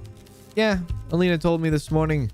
I was rather sad, but more in that fleeting, oh, maybe I'll die one day sort of way. I didn't really know her, so. You will die one day. Is that a threat? It's just a fact. It's not a nice thing to say, now is it? I bet you hear all sorts of things. You know what? I hear a lot of things coming out of your mouth that doesn't fit my bill, sir. Go sit down. All right, let's talk to the redhead again. There we go. We meet again. Evening. What do you know, bartender? Okay, so you, lady, you seem up to no good, maybe. Tell me about yourself, Wendy. I love that idea. She opens her mouth in a mock surprise and lets out a little delighted giggle. What's there to say? I grew up at Papa's old estate, home, Heath, out in the country. Oh, okay. I moved to Bukovi because I got bored, and I come to dive bars like this because I love the entertainment. Dive bar. I say you fit right in. Oh, are we sparring? That's adorable. You continue to meet my expectations. People must really... No, we'll play along. Come, darling. I'm being exceedingly gentle. Let's get to know each other better, or worse, if you prefer. I'll start. I was born, I moved here, and now I'm sat in this cramped little stool talking to someone who has a very colorful background. Wait, how does she know? How do you know about my background? I know a lot, darling, and most of what I know, I keep to myself. This has been delightful. I mean that. It's refreshing to have a repartee with someone who can keep up. Chin chin, sure. So she knows about us. So she has deep connections. You wear a lot of expensive jewelry. Let's not say that. How do you know everyone? I'm cordial with Alina and Maria, and I know Killian. We met a while ago at tango class, you know, in pre-prohibition times. Don't get me wrong, they're not hideously dull or anything. I just feel they are slow to trust and reluctant to say anything genuine. You feel the same, or are you an open book? What you see is what you get. Ah, it's like a cannoli. It's what on the inside that counts. I've noticed you do a lot of watching. You pour drinks while keeping your eye on your customers, a sign of a good bartender, or someone who is fearful of their own clientele. I can't blame you though. Imagine if one of us were police. Are you? She laughs, and for the first time it sounds genuine. You've amused her, and she lets the mask slip for a moment. You've known plenty like her and learned to never let your guard down around them. No, I wish there was something as exciting as a police informant among us, but alas, we are as we seem. Well, other than Maria, she's not rich at all. Dirt poor, in fact, but you could tell. If you look closely, you can tell. I bet. So, Alina would do anything to keep her wealth in her family.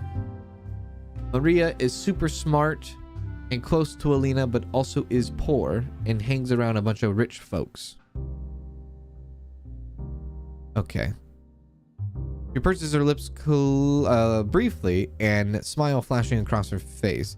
Not the friendliest thing to say. Friendly? What an odd concept. Alina pays for everything. Maria has a puppy in her purse. But we all do what we must. In her position, maybe I do the same. The poor girl's head must be spinning. Evenings in the casino, speakeasies and clubs with Alina, then back to her threadbare bed sheets each night in the stacks. What a contrast. It's cruel, really. Do you even like Maria? As I said, the three of us, Alina included, are cordial. They could grow on me.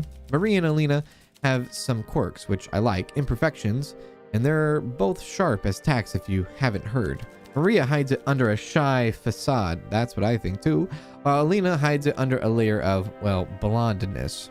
Opinions are fluid. For example, I didn't care for you, but perhaps the tide is slowly shifting. So, same with the girls Alina and Maria. If they would just ease off on the chess chat and address the sexual tension in the room instead, I might enjoy their company a great deal more. Right. What do you want to know? I mean, I could take a stab at it. Let's do. Do you know anything about Natalia? The dead woman, I knew of her. It's quite unavoidable when you're in the company of Alina Dragos, especially when she's had a few drinks. How come? I could bore you with a long-winded stories about Alina's infamous drunken rants, but why would I deny you the pleasure of experiencing them firsthand? You certainly seem to be well placed to engineer such a rant once again. Just give me a warning before you do, so I may cover my ears in time. All right, cool. So if we can get her, if we can get Alina drunk enough, she'll go on a crazy rant. Maybe. I guess we'll ask her about her jewelry. I do. Aren't you worried about being robbed? If I'm outside, the best place someone could rob would be my empty home. If I didn't wear the nice things I have, I would be living the same life as a woman who had already been robbed. An unglamorous existence. Earrings are meant for ears, and jewels don't sparkle when kept in a box. Well, would you look at the time? It's time for me to get going home. 4 sun's up. Good night, Wendy. All right. So we got the best out of everyone on that day, I think. Go and end the day. That was a lot. A lot of information there.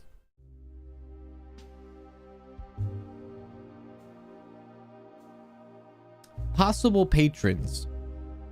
Peter confirmed that he saw several of my customers at the last drop before it was shut down. Alina Dragos, Elliot Lynn, and Killian Duran all frequent the speakeasy where the murder took place. Hugo would be very interesting in this information. Hugo, okay, Hugo. Can I connect that to that? Can I connect that to that? Can I connect that to that? Can I connect that to that? Can I connect that to that? No. All right, so we have a few things going on here. I have 2 mouse cursors too, apparently. Okay. I think that's it. On to the next day. Libraria. I just realized it's a Libraria. Holy hell. Hugo. Oh, well, speaking of Hugo. Constable Hugo Mertens marches down the steps to the bar, his hands deep in his pockets as he inspects the other guests with confusion. After a moment, he makes his way over to you, pulls over a chair, and sits slightly too close. Constable. Barkeep, seems like business is booming. I never thought of a life of crime would be this social for you. This is my job. These patrons could pass for respectable. Maybe they are. What do you want? We cannot. Okay, we gotta be nice to him. Let's not be mean. We gotta be nice. We gotta be nice. Just here to check up on you. I would love to hear about your findings regarding Natalia. Someone on the street knew her. Use that knowledge to your benefit. If you have anything worth sharing with me, I'll be staying here for a while.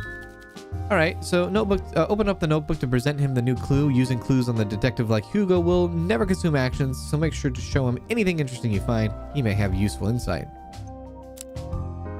Now select the potential patrons. Present the clue to him. So Alina Dragos, Killian Duran, and Elliot Lynn are all frequent the last drop around the time before Natalia Reed was murdered. And you say you got this information from Peter Wagner? Mr. Wagner is well known around multiple police stations throughout Bukovi. And the only reason he knew all this was because he was present at the time as well. So let's add him to our little list of suspects, shall we? So what happens now? Now that I know I'm not wasting my time with you, the next step would be figuring out which one of these 4 might be our killer. Hugo pulls out 2 photographs from his coat and hands them over. The first one shows an ornate, decorated lighter lying on the pavement. Very well. The second shows a nasty looking syringe. It is empty, and small bits of blood can be seen around the needle. Okay. These 2 items were found at the crime scene. Check around and see what they mean to our suspects. Any more questions? Yeah, what about the syringe? The murder weapon is peculiar and devious. It's some sort of lethal toxin. Oh, so it's not being stabbed. Somebody got injected. Back before the prohibition, it was slipped into drinks, but since then, most of the victims have been found with a puncture mark from this needle. Correct. We tried to see if it's a special type that was used, but unfortunately, this is one available at any pharmacy. Doesn't help that it's basically the industry standard for any medical profession in Sara either. Whether the nature of the toxin, it wasn't fast. Perhaps the killer wants to watch the victims suffer a bit before they die. Victims each had different puncture wounds, arms, legs, but in this case, it was the back of the neck, so the perpetrator attacked from the rear. The rest that we have run so far are currently inconclusive. Damn it. If this was back in Belgium, I'd know how to find better toxicologists. Do you know any toxins that have these effects? Many simple chemicals can be lethal when injected. This perpetrator has chosen a cruel implement to achieve his goal. His goal? How do we know it's his goals? I'm making the apprehension of this villain my sole mission. We have to stop him. How do we know it's a him? Huh? Any more questions? Lighter. It was close to the body and it's quite ornate. It has a pattern on it, metal flowers skirting the edges. I asked around a few tobacco shops and always got the same answer. This one is custom made. We might guess the killer is a smoker. Only a few million of those. Guess that doesn't narrow the field too much. He liked that. Alright, I think that's pretty much it. Good, one last thing. Hand over your notebook. You place the notebook in Hugo's outstretched hand. He pulls a pencil out of his pocket and quickly adds a new section at the back. After looking it over one last time, he hands it back. I added some questions I need some answers to when reporting my findings about the case. The detectives at the station use this method to put together a case. I intended to do the same. First, we need a suspect to investigate. We narrowed it down to 4 people already, but given we're working with a serial killer, we can only get a warrant for 1. After this, we need solid evidence to confront them with. The 2 things I need answered are, what is the killer's motive, and what evidence proves the killer was present at the time of Natalia's death. If you find these clues, if you can find clues that answer these 2 questions for any of the suspects, assign them in the section I added and hand over your notebook so we can review your findings, but you can only submit a suspect once, so you have to be sure, and you should also consider evidence that might clear a suspect. Will that be enough to convict them? On its own, no, but it's much easier to get a confession when you're presenting solid evidence. From there, it becomes a lot easier to arrest someone. Don't make me regret my choices here. I trust you with enough information to get me in an uncomfortable position. Let me down and I'll make sure things become very uncomfortable for you. Got it? Very well.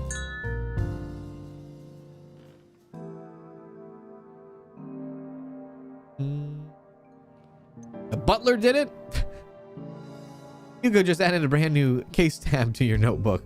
Let's have a look. Open the notebook by clicking the button down in the bottom corner, yeah? Notebook. A button in the top, top right.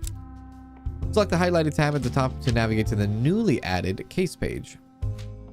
In this case file, you'll find an overview of each suspect in the case. The evidence you have collected so far on each suspect will be displayed here. The case file displays clues that show a suspect's motive, evidence that proves they could have committed the crime, as well as any potential defense that rules them out as potential culprit, such as an alibi.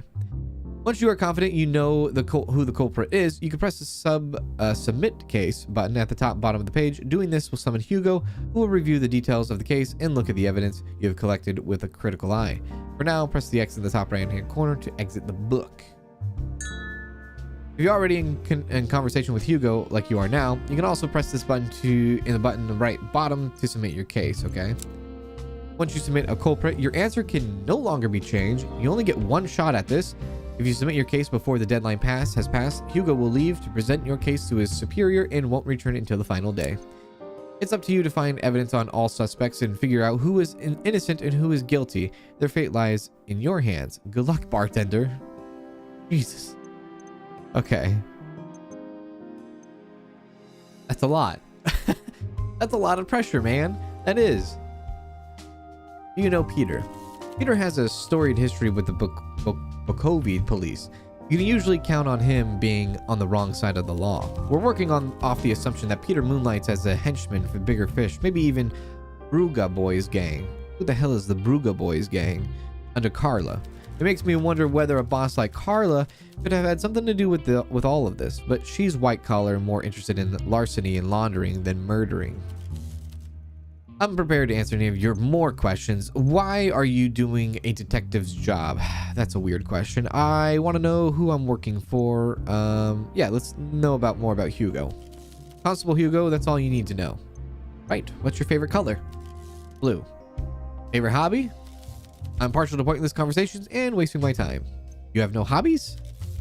If I indulge this line of questioning, will it motivate you to trust me? Well, yes, it will actually. Fine. I like building miniatures, and when I was younger, I collected model trains. Tell me more. I'm a collector. What more is there to say? We all collect things. You collect useless information while I collected trains. I don't have them anymore, before you ask. I had to leave them back in Belgium. You have a little railway? Yes, and my fiance hated it. All of those objects are with my parents now. Is that all? We'll have more questions. Fair enough. I'm prepared to answer. Yeah. You have a fiance, you say? Indeed I do. And you needn't look so surprised. But I am surprised. I have a life outside of work, you know. The lines might sometimes blur, but I'm more than my job. Either way, my personal life is my business. Mind your own. I'll note that down. This is great. This is wonderful. Why are you doing a detective's job? The situation at my workplace is none of your business. Hugo seems to show signs of stress when you mention his work. Perhaps a drink could let him relax.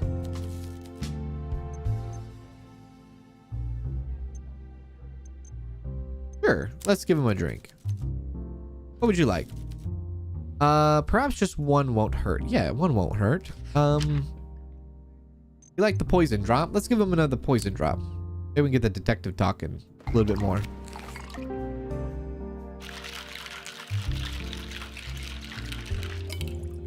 The plot twist is it ends up being the bartender. The bartender is the one that murdered her. It's me. I'm the murderer. See, I told you I was a murderer. That's right.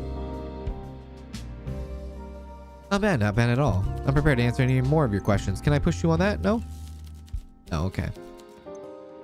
I didn't get him drunk enough. What sort of drinks do you usually like, Constable? Something with coffee. Why? Okay, so he likes coffee. It's my job to know. I suppose it is. You memorize everyone's favorite drink. Well, I try. Well, that's an admirable goal. But let's not get too chummy. If you want to scribble this in your little notebook, I like anything with coffee because we drink it a lot in Belgium. Reminds me of home. All right, noting that down. I'm prepared to answer any of your questions. I think I am done with you, my good man. Have a great frickin' day. End the conversation. I have a bar to run. And I have a case to work. Good evening, barkeep. All right, who wants to catch these hands? Father? Father looks upset. Alina and Mr. Thang Thang is here. Killian is here. The landlord or the owner of the bar is here, right? Maybe we talk to Vincent. Good evening. I wouldn't mind a sip of something after a long day of reading. Evening.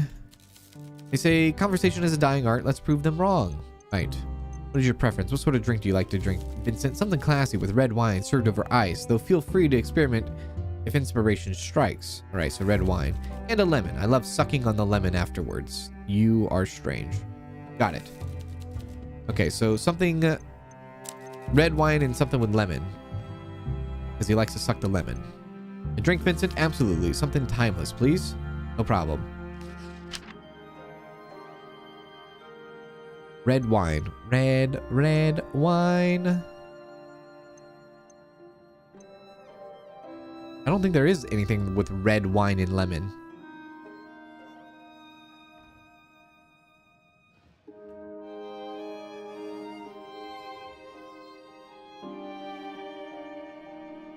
There isn't. There is no red wine with lemon. No lemon slice. Has lemon juice, but not a lemon slice. Exactly. Oh, we know it's his favorite, though. So maybe we should continue to give him his favorite. Can't suck on the lemon juice. Gotta suck on the lemon slice. At least there's something. There's something that we can let. If there's another drink we need him to, if we need to get another drink in him, we know he likes a lemon slice. You know me too well. This is my absolute favorite.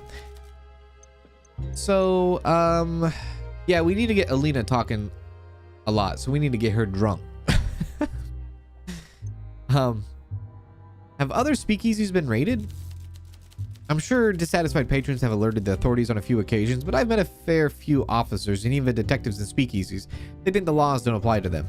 But I think the political climate has shifted. The Bukovi City Council has taken a harder line, and they may even be incentivizing officers to close more establishments. The economy may be booming, but the explosion of wealth is far from equitable. Speculators in the radio carriage and whale oil business are rolling in cash, but the public services and the police in particular are paid peanuts. The speculators climbed a ladder and pulled it up after themselves. Now they're making us fight each other for table scraps while looking down on us, legitimate business owners and police officers alike. There's a cadence to his voice that makes him sound cold and unemotional as he speaks. It's like he's rehearsed this topic, or maybe he's gotten sick of talking about it. I'm rambling again. So let's change the subject, shall we? Sure. Do you know anything about Killian? What do you think of Killian? He's a boy in a man costume. Pretty petty and unkind. I'm against cuffing a child round the ear, but if his mother had lifted a hand now and then, he might have grown up to be a decent human. His family name is a good one, which is why his bad behavior is shock. Vandalism, theft, scuffles, all so unnecessary when his family has just run into money. Killian is trouble, and then close to him need to show a firmer hand. So he's a child. he's a boy is what he is. He's a boy who does whatever he wants because he's got all the money, and yeah. He's certainly a bit of a brat. He's not that bad. No, we'll agree with him because I know he'll like the affection. There we go. He taps the bar in annoyance. Typical of the nouveau riche. They can buy everything but class. That goes especially for Killian. Anything he can't obtain through money, he will attempt to obtain using less savory means. The boy doesn't understand the concept of the word no. That seems like a lot of people. A lot of people don't know that either. Right. And then when they hear the word no, they throw a fit. Yes, I feel you. I know of people. Tell me about yourself. When did you open up the bookshop? What do you know about Natalia Reed? Yeah. Vincent looks down when you mention her name. He licks his lips, considering his next words carefully. I've been thinking back to when we met briefly at my accountant's office. She was smart, charming, and she knew when to drop that stiff Bukovia formality and be a little more laid back with her clients. I know she liked to drink.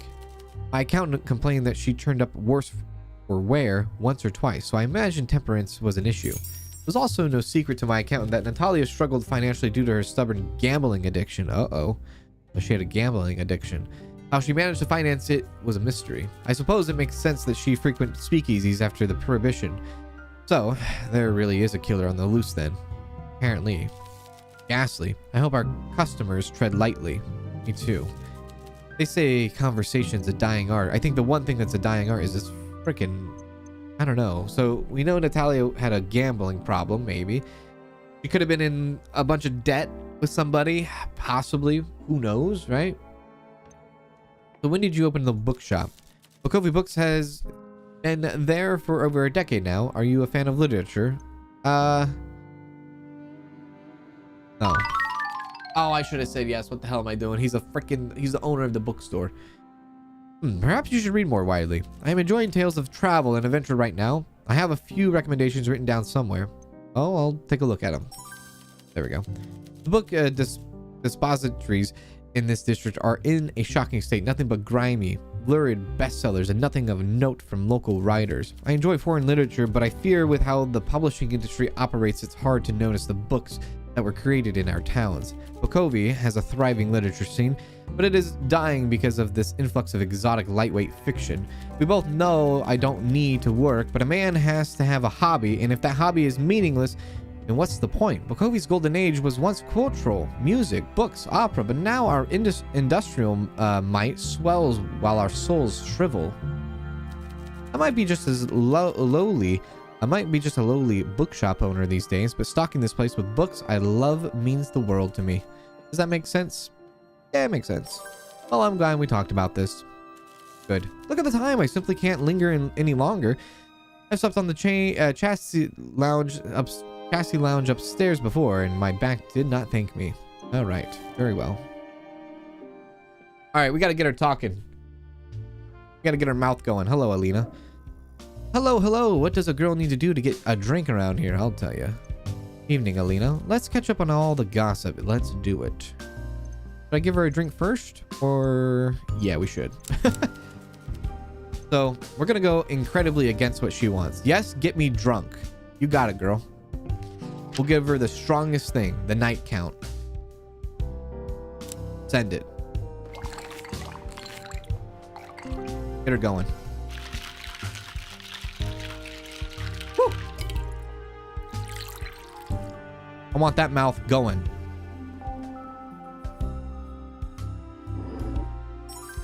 Well, I definitely don't hate it. Thank you. You are welcome. Yeah, she is considered drunk, I think. Let's catch up then. All right, here we go. Now it's time for me to pounce.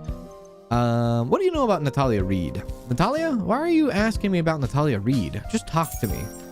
Well, I know that she was a gold-digging cow. Holy hell. Who had absolutely no business dating my oh.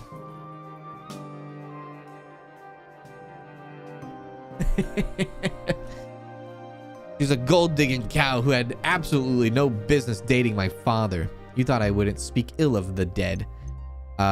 Yes. I may not be kind to her memory, but at least I'm not the one being on it. At least I'm the one being honest. She was like a barnacle stuck to a boat. Nothing I did could dislodge her. I might try to accept her if she curbed his worst impulses, but she gambled as much as father does. She was an accountant who couldn't even handle money. When I called her out for her scheme, she even threatened to have my father write me out of his will. Oh God. My friends told me to... She's in a bad mood. My friends told me to stay quiet about my feelings, but I won't do it. If being happy today makes me seem callous or even suspicious, I don't care. The world is a better place without her. I see. Right.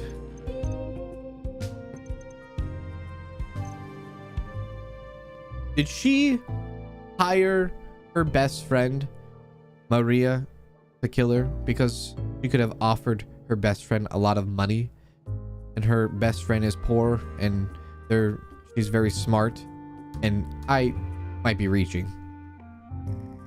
You and Maria, what about us? Are you two dating? Maria? No, but we're close. I must have been mistaken then. I get it a lot. Alina is still blushing. This topic seems to be something she wouldn't discuss unless she really trusts you. Let's catch up. All right, very well. Who are all the people you came with? You know, I don't particularly like the nouveau riche or the old O'Shea. Killian is sweet but painfully innocent. Wendy has her moments. The only person I really want around me is Maria. Well, why do you socialize with them? Because they're useful. The wealthy don't see us as people. We're tools. So I've sort of adopted that mindset. But you're rich. You're not getting it. I was born poor. That stain stays with you. For Killian, he was born middle class, so he's closer to home. I might be wealthy now, but I didn't come into money through gem mining or property or aristocratic aunt gambling. My father has money now, but all that means is that he has more to lose. And gamblers always lose in the end. If I don't ingratiate myself with these people, maybe even shack up with one of them, I will have nothing again. I'll be nothing to them. Oh God. In the grand scheme, I'm a blip. Momentary, fleeting thing in these people's lives. Do you think she's gonna have to throw herself to Killian? I've got to hook them in, get them invested, and eventually probably marry one of them if I want to keep this lifestyle. I just wish I could. I don't know. I trust them a bit more. Some of them are decent, I think, but I know where I came from and I know I won't go back. It has to be my focus. That's quite the plan you have there. I'm a chess player. Planning ahead is what I do. Still seems a bit cynical. You mean pragmatic? Seeing how quickly people changed the way they treated me the moment I got money left me a little jaded, I suppose. On good days, I think my new friends aren't like that. They're better than that. Wendy and Killian might have more to them than I admit, but I still don't fully trust them yet. Right. See you later. That was a lot of information from her. I mean, we couldn't get a lot of more action out of her, but we did get her drunk and we did learn something from her. Hey, Mr. Boy in the pink suit. Get over here. Bartender, we meet again. That tends to happen as if you visit. I bet you hear all sort of tittle tattle. I do. Okay, we don't need to talk to you again, but actually we do. Why are you drinking so much? You clearly don't enjoy it. We need to get him drunk as well. Need a drink, Killian? Yeah, let's get him more drunk. Maybe I'll give him a night count. Because I need him to speak up about some things.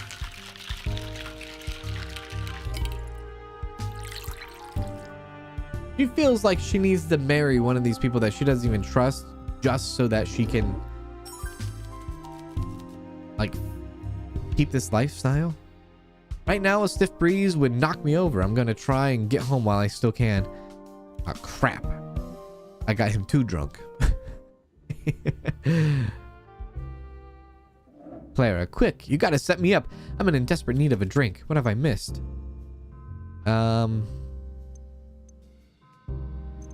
What do you prefer again?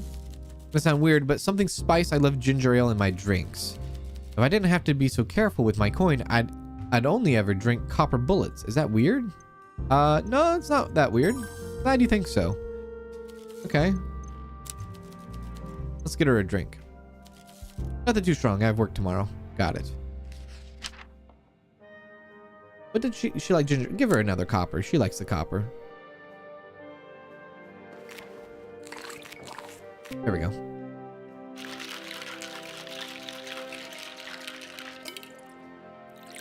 You wanted info and she spilled some tea. She's like, I don't know if she spilled it unless she like picked it up and dumped it. She kicked over the entire not pee. She kicked over the tea pitcher. Oh damn, this is perfect. Don't let me have too many of these. What have I missed? Tell me about your job at the hotel. There's 5, maybe 6. Okay. Interesting things about me and my job is not one. You really want to hear about the hotel? I'm curious. I'm a maid, believe it or not. I spend most of my time cleaning up after messy, entitled people. Before Prohibition, I worked the mid-bar for extra money. The tips were decent unless cleaning of bodily fluids was involved. Do you like your job? God, no. Do you? I like my job. Lucky you. One day I'll get out of Bukovi. I'm too old to compete in the martial arts now, but if I wasn't trapped, I can at least grab an airship to, well, anywhere else, really. Why are you trapped? I'm in debt. If I stop working if I stop working, it'll get worse. Once I've paid off everything I owe, maybe I can quit and find something better for me. The friendly local loan shark, Carla, won't send her goons after me as long as I keep paying the interest on my debt, but with the wages from the hotel, I'm not making a dent in the amount I owe. So she is in debt to Carla. Carla hands out the loans. All right, I know what Carla is like. No use of worrying till I get wrinkles. Saifu says rainbows need rain, so I guess this part of my life is the rainy season. Right, I'm sure the rainbows are coming. What have I missed? I don't know. What have you missed? Tell me about Natalia Reed. I guess I've seen her a few times before. The murder. She was in the Spire Lounge in the hotel a lot, same as Elliot, Olivia, and even Alina once or twice. Did Natalia mix with anyone else? I saw her and Olivia ordered together at the bar. That stuck with me, because Olivia is kind of a big deal, even amongst that lot, and everyone formed a crowd around her. I saw her hanging out with Elliot once or twice, too. Usually away from the bar, though, over at the Vantage booths. Interesting. Yeah, now that I think about it, Alina brought Killian along, too. I remember that pretty well because he asked me out. I mean, I don't wear a badge or anything, but do I look like I'm out here trying to date men? I get it.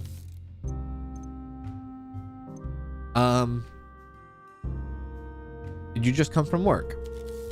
No, I work in the hotel, so my shift starts early and finishes early. I have later afternoon and evening to myself, but I'm training real hard just now. Training for what? My gray belt. Ah, that's a martial combat thing, right? I think that's it. Yeah, it's a Bartitsu grading symbol. When I can take my Saifu down to the mat, I gain the gray belt. Oh, good luck with that. Why do you visit? Isn't it risky? Probably. Then again, I could get hit by a radio carriage tomorrow while crossing the road. You have a point.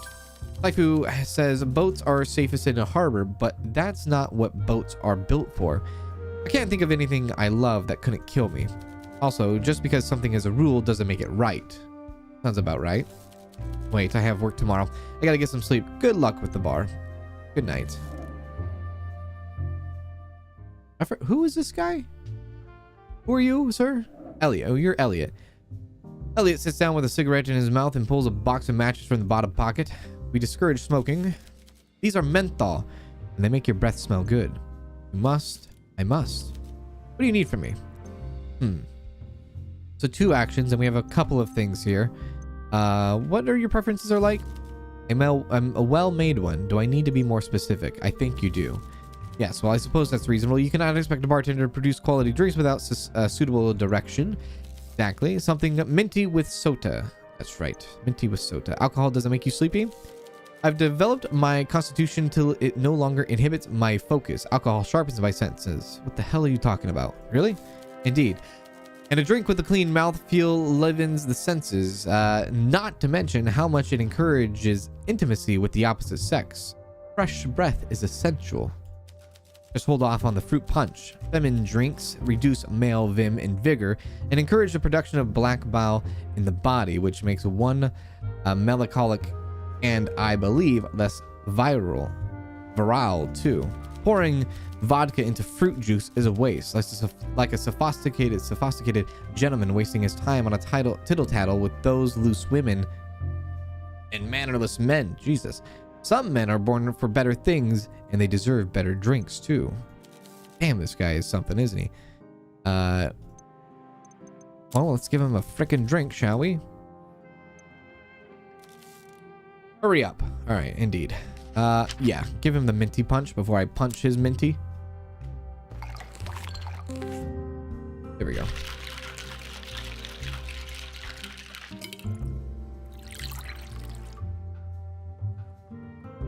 Is he using matches because he's lost his lighter? Oh!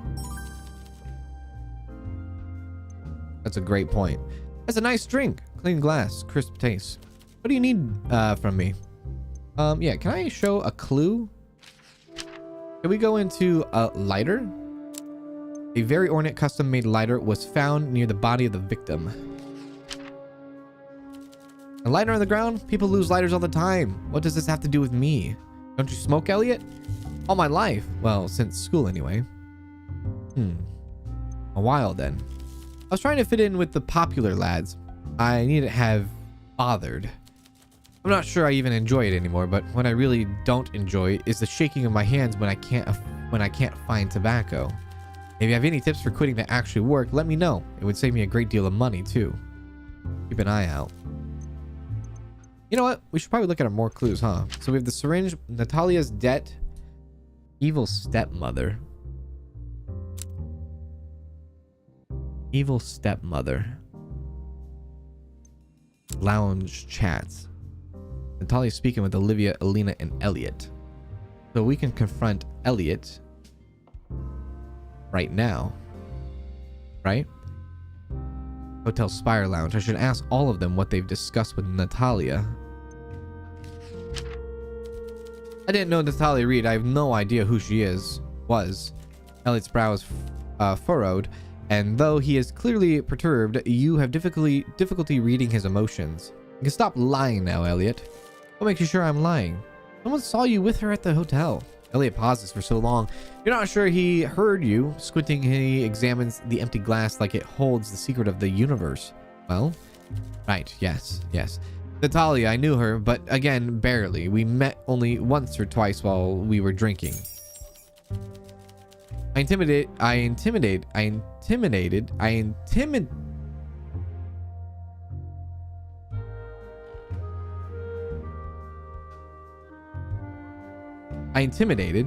I might find her attractive to a degree. She made it very clear to everyone that my feelings were not reciprocated. Why did you lie then? Because it was an embarrassing experience and I did not like to relive it. You're a bartender. It should be none of your business. Are you going to serve me or are you done? I'm done. Do we have any more clues? Elliot was rejected. Anybody know about Natalia's debt? I don't think he knows about anything about syringes, right? Lena.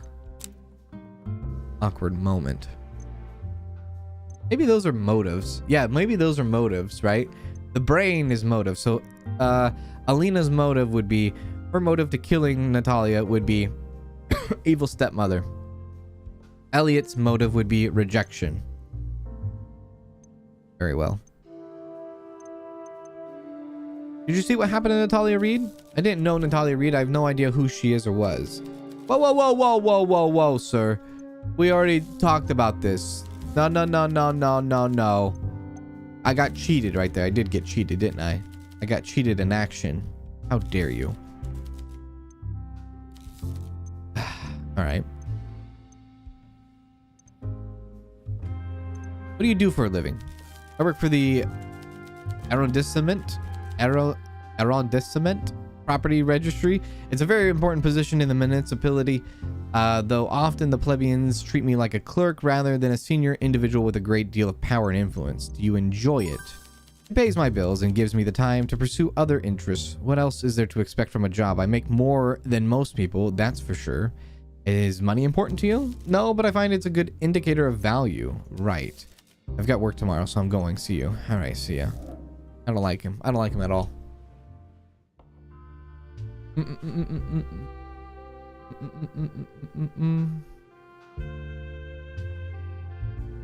All right, talk to the father. Bartender. Yes, Father Lacy. Please share something happy with me. I need to talk to someone who is not confessing mortal sins. All right. For God, do you have a preference? You do have a preference. What is your preference? That is like choosing my favorite hymn.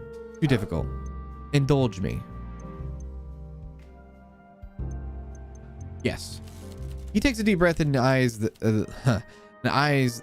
the shelves like he's a poison, and they hold the antidote. You hold the rim of glass like you're ready to serve. He taps his finger along the bright wood of the bar top and clicks his tongue once. It would probably be the nightcap that you serve here. It has a bitter aftertaste that resonates with me. Any reason? Much of life is bitter. Might as well embrace it. Mix the bitterness with other ingredients which make it palatable. All right. So please share something happy with me. I need to talk to someone who is not confessing mortal sins. All right, let me share you a glass then, sir. We'll give you what you want. Yeah. We already know he liked it before. Let's get it to him again. There we go.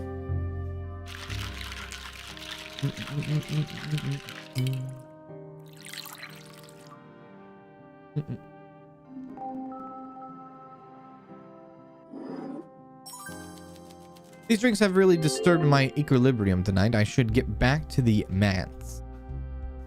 No!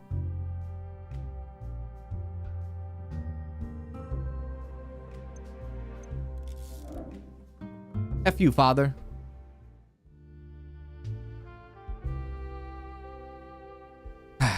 I'm too drunk. I don't need to talk to the detective again. Well, maybe I do. I don't. Evening. I can tell him about anything, right? Can I tell him about like evil stepmother stuff? I'm glad you're the one conducting these interviews. This is like something straight out of a radio drama, but it's solid motive. Nice work. We still need evidence that Alina was capable of the crime. The murder weapon might be a good place to start. I'm prepared to answer any of your questions. Okay, so yeah, the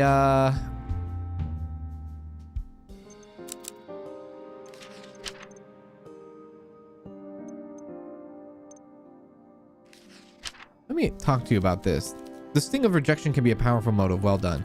I get a bad feeling about this guy, but we'll need solid evidence. Yeah.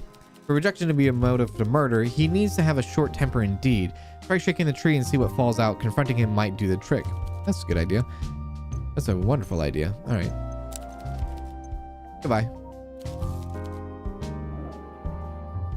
That's a good idea.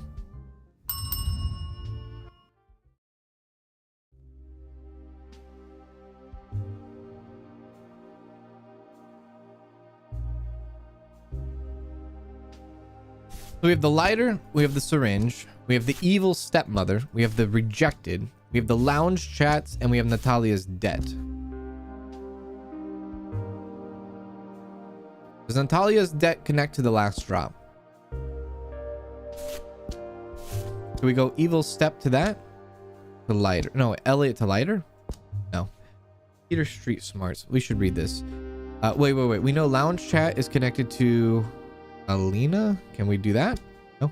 We know that's connected to the last drop. No. I think we can do everything just to check everything off. But we should probably check everything off. Okay. There we go. There we go. There's no penalty in checking everything, right? There we go.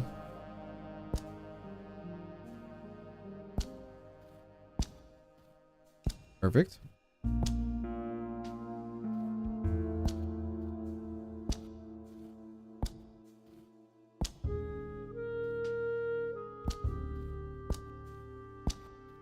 Not like a solid connection either. Ain't no solid connection. Okay. We have stuff, just not enough stuff. End the day. Hey T, what's going on, T? Oh, the lady. I think what's his face is over there. Yeah, it's the enforcer guy. Alina and Mr. Thang Thang seem to still be together there. Okay. He looks down. Let's go ahead and talk to Mr. Peter. Because we know Peter is actually soft, right? I think we know that about him. Well, look who's still open. In a world of a dwindling light, you're a beacon in the night. I don't plan on, I don't plan on closing anytime soon. Work. How's work these days? Criminal background. I think we might need more love from him, affection from him. What sorts of things, Peter, again? I like proper drinks, something like pure vodka. That's right. Anything else? Coffee helps keep me sharp in the wee hours. You work late? I do. You know I do. Nothing good happens in the morning, so best sleep through it. I get a lot more done while everyone else is asleep and out of my way. Despite the name, a cold winter usually keeps me warm during the long nights. I remember. Okay, let's get him a drink, and then let's present him some stuff. A drink, Peter? Maybe just one. You don't want my lips loosening. Who knows what I'll say? We'll give him the cold... Well, I don't want to get him too drunk now. If I get him too drunk, then he's not gonna, not gonna talk. I think this will be all right.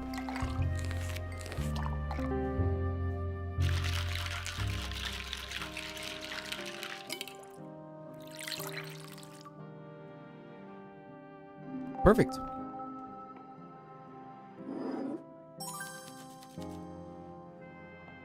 Okay, I think we're okay. We got him to tipsy. This career shift is starting to make sense. You have talent. Let's catch up, just like the old days. Yeah. Let's talk about your work. How's work these days? And then I want to hit you with some clues, brother. Good, although I'm being real careful who I talk to these days. Trust is hard earned. You feel the same? Sure. I'll be straight with you when the time is right, but we ain't as close as we used to be. Let's take things slow. All right, let's catch up. Right, all right. Yeah, let me press you on something, sir.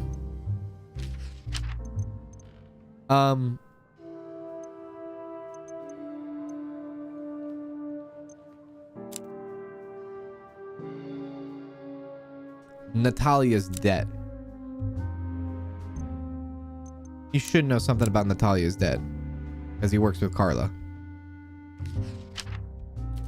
Natalia's finances? Do I look like a banker? I heard she was in debt. She was a gambler and a drunk. Both are expensive hobbies. Have you ever collected money for your boss? You know I have. I'm the muscle and money is heavy. Did you collect from Natalia? Peter leans across the bar. He's close enough that you can smell his cologne. You expect him to tell you a secret or perhaps whisper something, but he doesn't. Instead, he waits until you meet his eye before he speaks. Did you? No. And did you have a real question to ask me? Like, did you kill her, Mr. Wagner? I don't think you killed her. Glad you still know when to back off. I see. I don't have to explain this to you, but dead people can't pay back their debts. I got no business writing off credit like that. Right.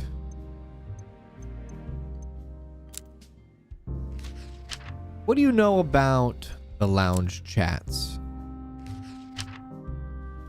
Yeah, interesting. They were socializing away from the speakeasy too. Okay. Right. Go sit down. I'll call you if I need you back again. Go sit down. Go sit back down on the stairs. Actually, he leaves. Yeah, go sit back on the stairs. Okay.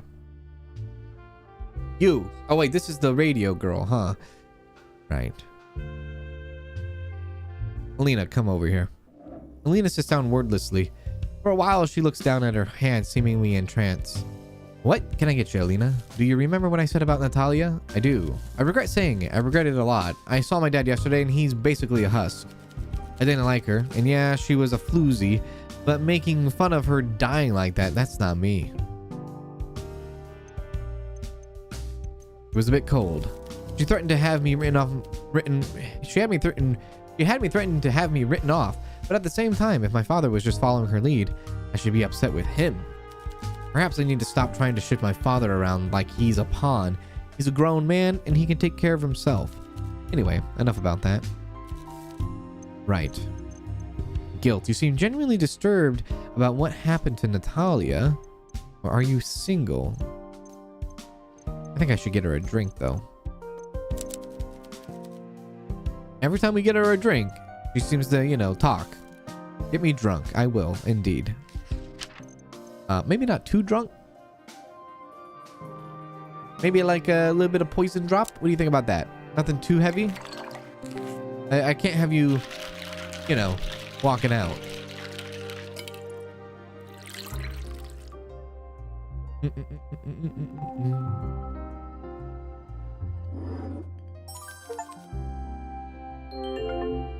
Oh. Oh, I'm going to enjoy this one. Delicious. Let's catch up. Yeah. You think I can ask you if you're single? It's complicated, but I'm seeing someone, even if some people might prefer me to be. Who prefers that? Maria mainly, though I can't say many of my friends approve of my love life. Why not? Many reasons. I guess if we discuss in the abstract, we can talk about this, even if it's a difficult subject. Sure. I guess what I can't decide is, how do you choose between your best friend and a potential partner? I mean, what's more important, old friendships or new ones? Or new love? Old friendships or new loves? Love comes and goes, friends are forever. Sounds complicated or falling you hard? It does sound complicated. Not that complicated. Well, why the hell did you put "it's complicated" on the Facebook status? I don't know. Is a friend supposed to support your choices, or is a friend supposed to tell you the hard truths you don't want to hear? Well, friends could be greedy and selfish as well, my lady. What are you talking about? Friendship is about honesty. Friendship is about letting you make your own mistakes. I don't know. I'll be honest with you. Friendship is about honesty has never gone well with me. Ever. Anytime I've been honest, it always backfired. Maybe that's not a me problem. Maybe that's a them problem. I would say that's a them problem. Friendship is about letting you make your own mistakes. Now that doesn't sound like friendship to me. Anyways, friendship is about honesty. You might have a point. I need to think about this. I should talk to Maria. We could talk about anything, or we could, but we've been through a lot. I hope she understands that this time the guy I like is different. Is he really different? Yes. Yes, I think he is. That's nice to hear. Let's catch up on all the gossip. Right. You seem genuinely disturbed about what happened to Natalia. Yes, it's affected me quite badly. Someone dying like that. It makes you realize money isn't everything. I guess there's more to life than my inheritance. Sometimes I think I should just let them write me off and lose everything. Maybe the fear is worse than the reality. It would be foolish, though. If father doesn't give me the money, he'll just waste it at the casino. Maybe something needs to change. I gave up on trying to make a better person a long time ago, but still, I told myself it was just the company he kept. Natalia wasn't the issue, my father was. When my mother left, he was happy that he had an excuse to gamble. He's not grieving, he's greedy. Maybe it's the alcohol talking, but I've been learning a lot about myself today. Either way, on to other things and topics, please. All right, very well. I don't think there's really much I could do for you other than, actually, maybe there's some clues I can do for you. Do you know about Elliot's rejection by any chance? He tried to hit on me, and thankfully Dad was around to put a stop to that. Let's catch up on all that other gossip. Right. And what about potentially the lounge chats, you know? Yeah, that's where I confronted Natalia about spending all of Father's money. Wait, is that the time? I should get going.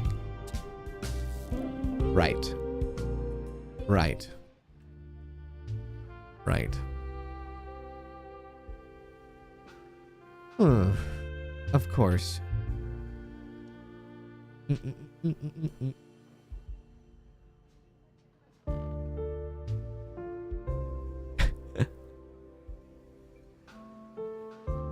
Talk to this gentleman here. Bartender, we meet again. Hello.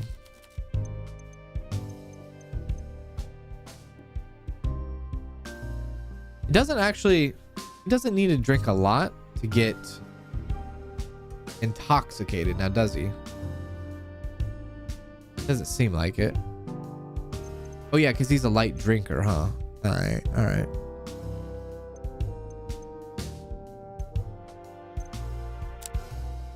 I'm gonna bring you a clue of the lounge chats, my good friend. What do you have to say about that? Perhaps I'm a bit slow. I have no idea what you're talking about.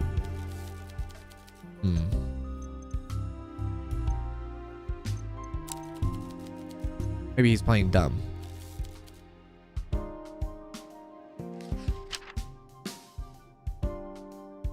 Get him the mint punch. Maybe we need to, get him going a little bit, yeah.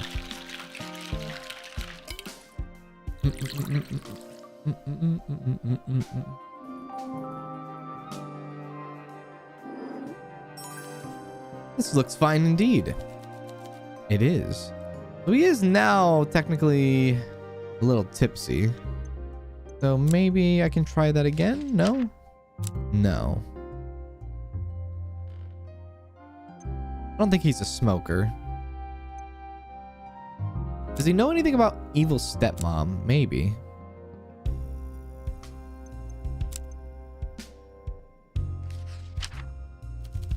Alina's not capable of such things. She's a lady and a good sport, mostly.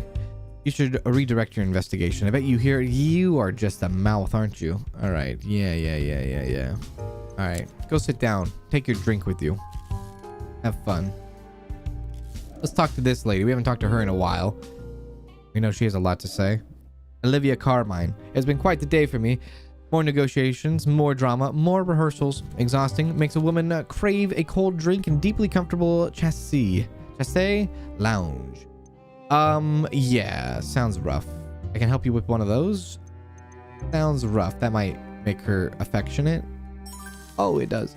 She presses her long fingers together. Her mouth is slightly agape as she leans in close. The maid girl, the one that works in the hotel, Clara, avoid her. She's what I would describe as trouble. I once saw her fighting with a known criminal, and not any criminal either. One of those henchmen of a certain mob boss. Clara was fighting with Peter?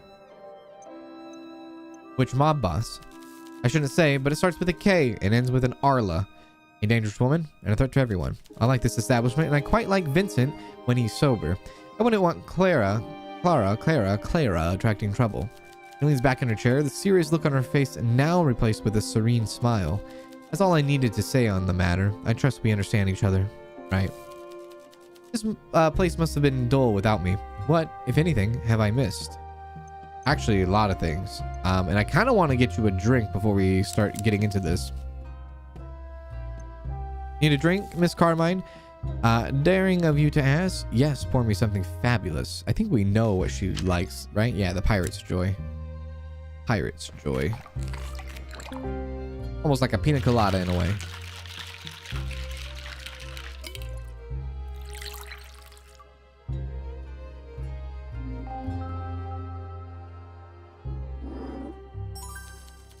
Astonishing, flawless, incredible, divine, absolutely brilliant use of everything, inspirational, honestly.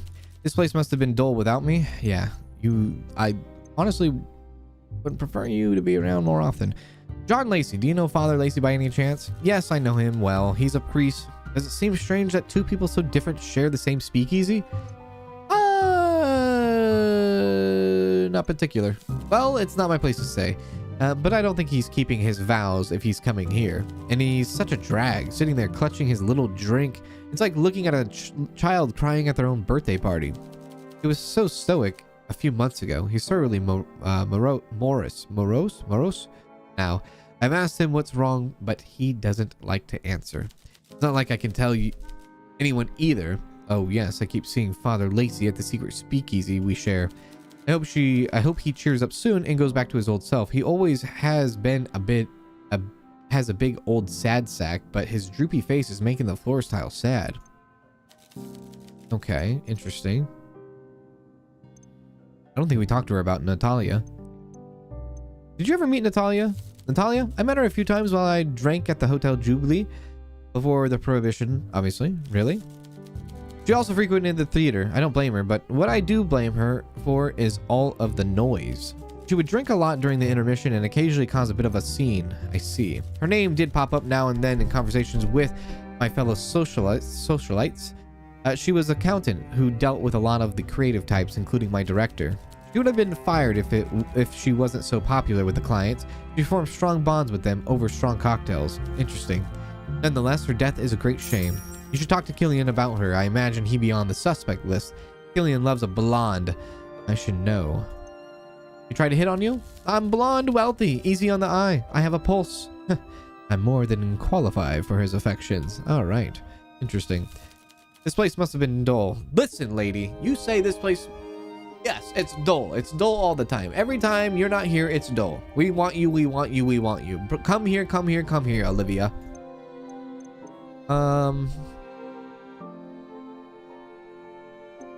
Aren't you risking a lot by being here? Life's a risk, darling. Well, for some anyway. For me, not so much. Are you sure about that? That particular type of frown will give you some very deep set wrinkles if you must worry so. Save your worry for your own problems, not other people's. Look, I doubt this place will be discovered. And if it is, well, imagine the press. Olivia Carmine thrown into the slammer, locked up, prison for life. Gosh, there would be riots for my release.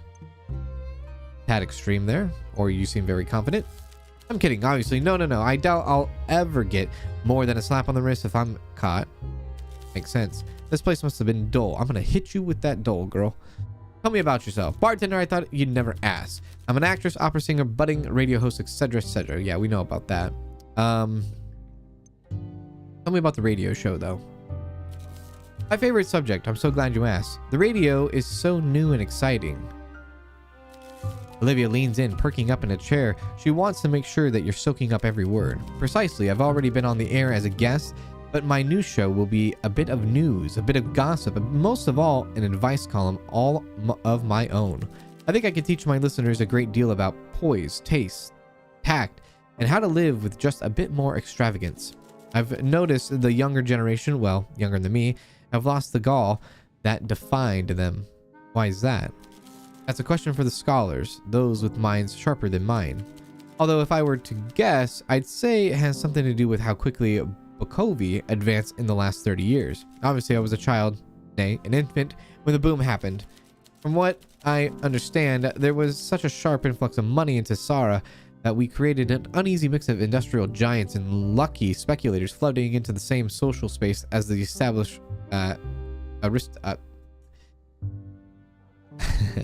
aristocracy. Killian's parents are one of that crowd. They are tasteless as they've come. They have the money and power, but lack the graces, the decorum, the sense of permanence that we have seen. Well, figuratively speaking, Killian has the wealth of sultan, but the demeanor of a grain store supervisor. Why do they all hate this kid? I mean, there probably is a reason, but like they all just dogpile on him. Though that's just my opinion. You'll hear me expound on my views more eloquently on an air next week. She winks, taking the last sip of her drink. There's something about the shrewd look she gives you that catches you off guard. I suppose you'll need to listen in to learn more. Heavens, would you look at the time? I should get going. Your tab. Olivia winks at you and places the coins down on the table. The grin is coy. She enjoys being caught as much as she's getting away with it. Good night, Olivia. And then this frickin' guy, I tell you. Good evening. I wouldn't mind a sip of something after a long day of reading. They say conversation is a dying art. Listen, I gotta ask you about maybe potentially about Mr. Loverboy. Olivia mentioned that Killian hits on a lot of women. Maybe he wouldn't know about it. Maybe he'd know about a lighter though. Custom-made lighter. Somebody who might have money. Possibly. A fancy lighter? Not exactly my taste. What is this about? Do you smoke, mister? Doesn't everyone? We must make the most of the time we have and find the joy where we can. Ideally with lots of finely toasted tobacco, a choice of drinks, and is a friend to share it all with. We gotta agree with it, don't we? Never mistake a lack of vice for a virtue. The best people I know smoke, drink, and love good coffee. The worst man I ever met, a decaffeinated coffee, loved decaffeinated coffee. Decaf only works if you throw it in someone's face. I'm not judging, it was just a question though. Then yes, I enjoy the occasional cigar. I can't really help you with the lighter, I'm afraid.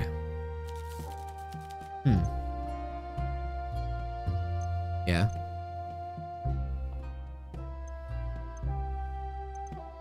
Tell me about yourself. Haven't I rambled on enough already today? No, you haven't. I'm 56 years old, so I was around when all the money started flowing into Sara. I was born in a little town that was swallowed up by the expanding city borders last year, but I feel like I'm babbling on now. What else do you want to know? Married? Once. Okay. To Flora, but maybe we can talk about that when we know one another on a little better. Okay, sure. Look at the time, simply can't linger on any longer. Slept on the... Yeah, interesting. I could have probably gave him a drink and we probably could have gone a little bit deeper into that. Let's get the detective over here. Evening to you. I have...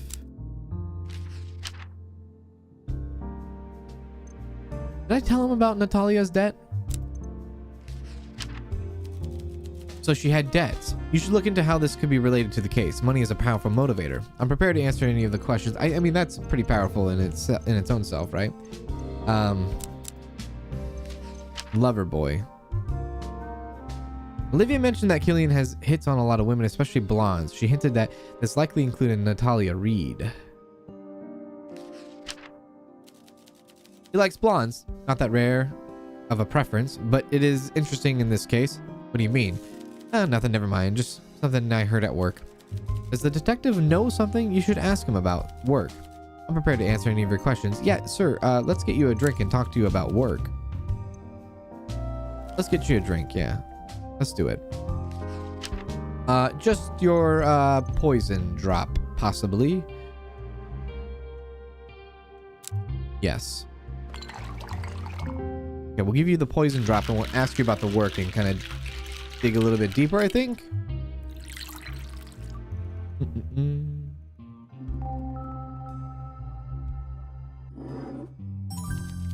Not bad at all. I know, dude. I know what I'm doing. Situation at my workplace is none of your business. Hugo seems to show signs of stress when you mention his work. Perhaps a drink could help him relax. Okay. Not enough.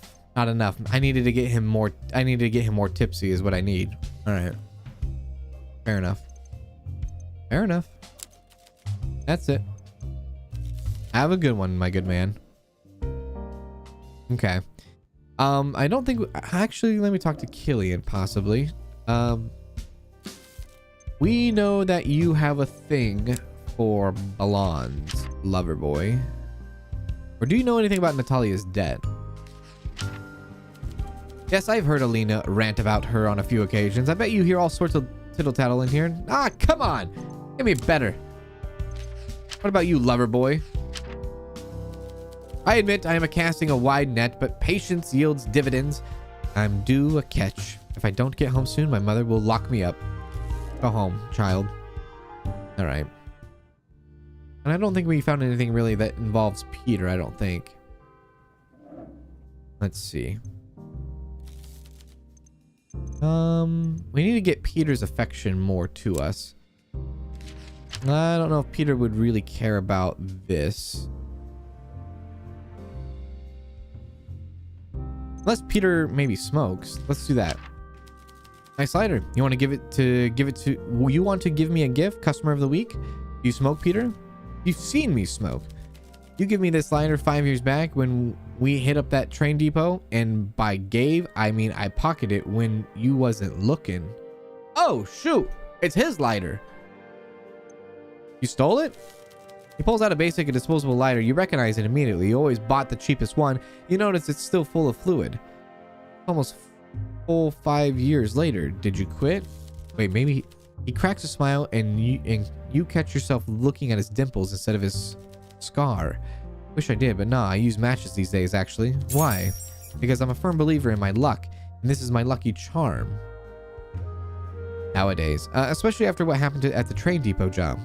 I see. Did you ever try to quit? Many times. Look, I'm trying to cut down, but in this line of work, you gotta keep your nerves steady. What's with all these smoking questions? I'm just curious. Interesting.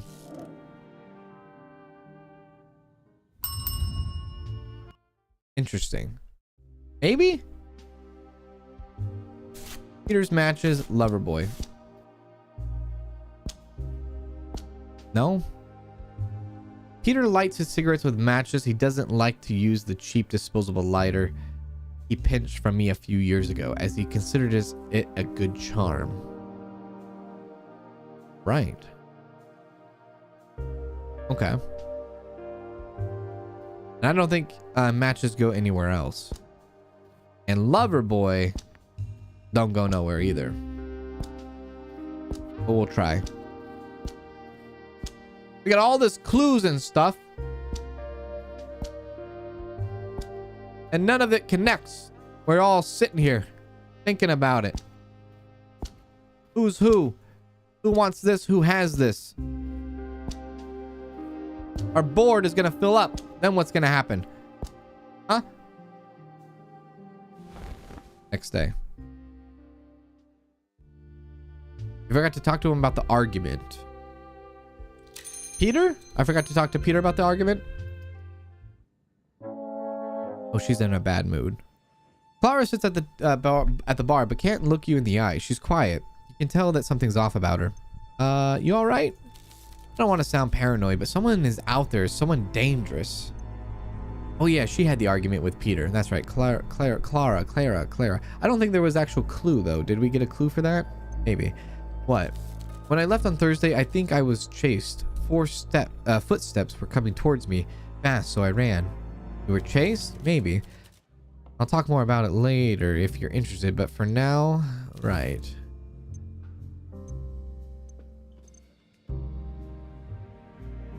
I don't think there was a talk about Peter getting into an argument, right?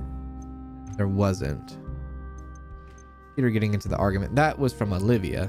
Olivia said she saw Clara and Peter arguing. Tell me about what happened when you were chased. She looks extremely disturbed by what happened and freezes up. Serving her something she really likes might calm her down enough to speak. Okay, let's do that. Need a drink? Nothing too strong. I have work tomorrow. Right. He likes the copper bullet. Let's go.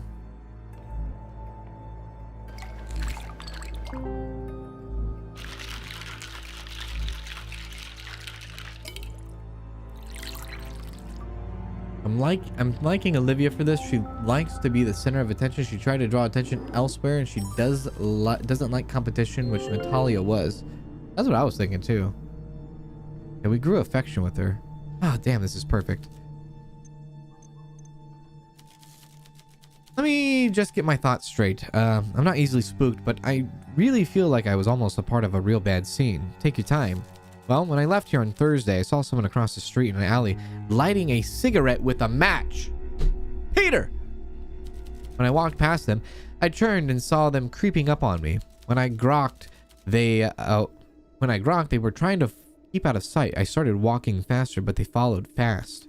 I can rumble with the best of them, but the Bokovi River is full of dames who had an inflated opinion of their marital prowess.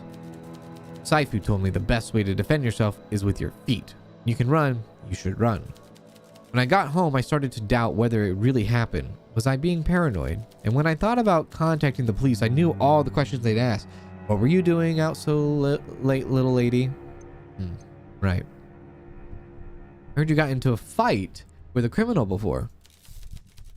Is that right, officer? Yeah, but that was way back before Prohibition. Could it be the same person? Maybe. Why were you fighting? He was some goon / henchman type. He groped me while I was working at the bar. He pegged me for another dame who'd just freeze up when he threatened me, just because I owe some money. Well, if he's gonna choose violence, I'll choose violence too. I dragged him out by the collar and dumped him on the street. Clara smiles in a way that shows she's boasting. She wants to show how capable she is of taking care of herself. Right. I work down the road, so the risk is the same. If I don't work, I starve. So what option do I got? What does the person look like? I didn't really see them. They aren't any lights in the alleyway, so all I really saw was someone lighting their cigarette with a match. It didn't give off enough light to see who it was. Not much to go on now, is it? Every time someone lights up near me now, I break out in a cold sweat. Probably just paranoia. Still, be careful. I kind of want to, like, mention Peter's matches. Cryptic. I don't think this is relevant. Aye!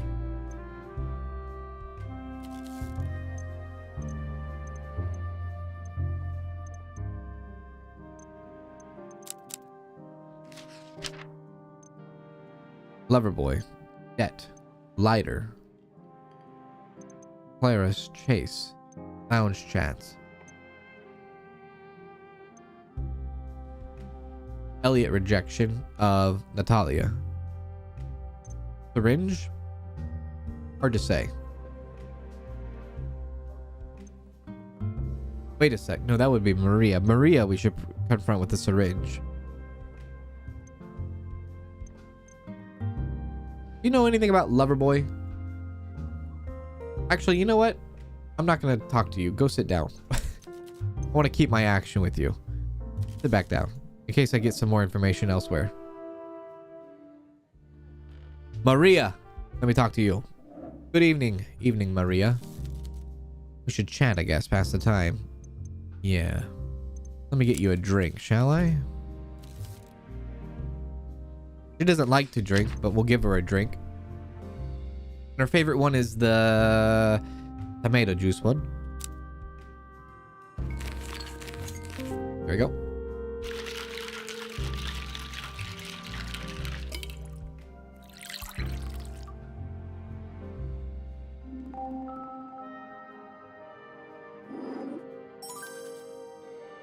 That's lovely, thank you. We should chat. Yeah. Let me hit you with a little bit of this and a little bit of this. Do you know anything about a syringe?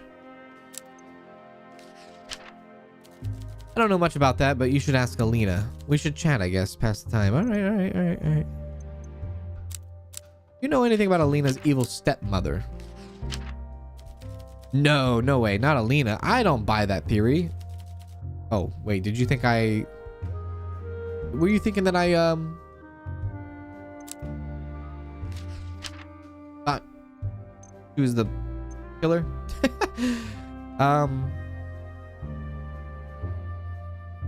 Loverboy. Do you know anything about Loverboy? No.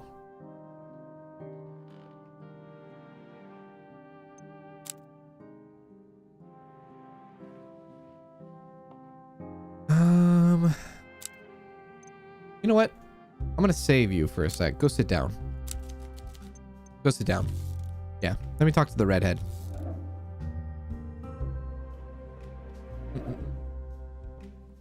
We meet again evening. What do you know, bartender? I actually don't know what her preferences are, I don't think. Evening prayer. Oh, okay, yeah, we do know. Just interested. Very good. Glad you've had this discussion, yeah. Let's give her the evening prayer. Because that's, I think, what we gave her the first time, right? Yeah, that's, yeah. We knew she was that kind of lady. Now, I don't know if this is going to make her go away, though. I forgot if it did last time.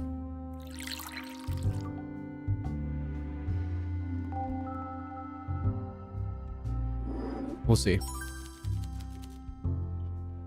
No, okay, she's all right. It did build up her affection, though. All right. Clues. Actually, wait. You know anything about a lighter? You smoke? It's a fancy lighter. Reminds me of a bit of the one Killian carries around. So his is far less ordinate. Do you smoke? Only when I'm intoxicated. That often? Somewhat. It's a man's job to offer a lady one. That's why you keep them around, isn't it? Why are you asking? Are you offering? No. How cruel. Interesting. Anything about a syringe? Common sense has been chasing you, my darling, but you can run. Try to form thoughts more fully before you speak. I will try. You bitch.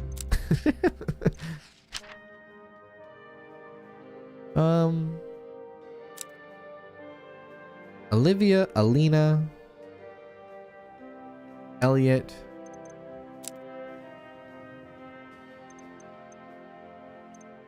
Do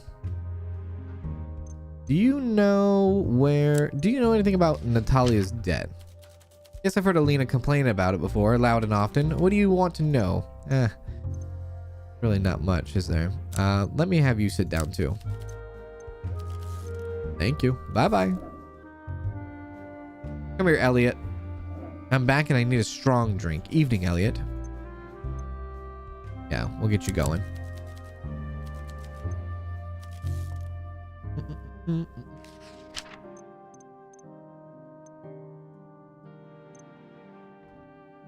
He wants a strong drink, though. Maybe I'll give him a copper bullet this time. Instead of his favorite. Yeah.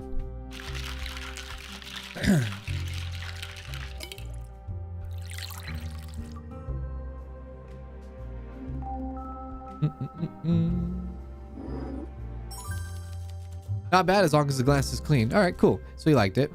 What do you want from me? I actually want to talk to you about a few things. Tell me about yourself and your hobbies.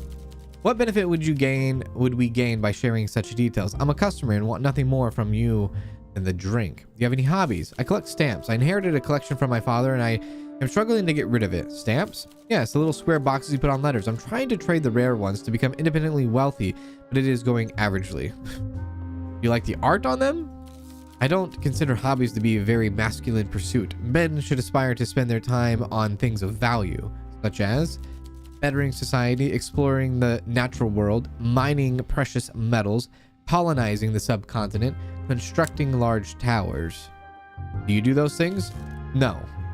I mean men in general. Right. What do you need from me then? Listen. Do you know what happened to Peter? Is that a joke? I avoid him, as should you. Why should I avoid him? Damn it! He's a villain. Everyone knows that. He works for that loan shark Carla. I'm not sure about that. Everyone's pussyfoots around him like he's a gentleman. Pussyfooting around people like Peter is unacceptable. I will not pussyfoot like the rest. If you repeat pussyfoot over and over, it begins to lose the effect. What? The point is I don't socialize with men like Peter, nor should anyone with common sense and decency. Noted. Yeah, so I have a question there, Mr. Elliot. My question to you is...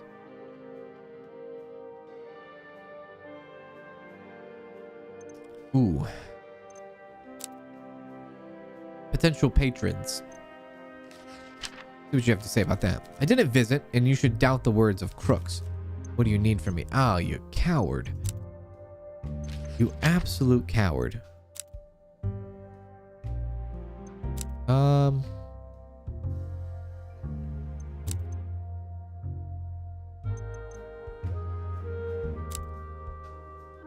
Do you know anything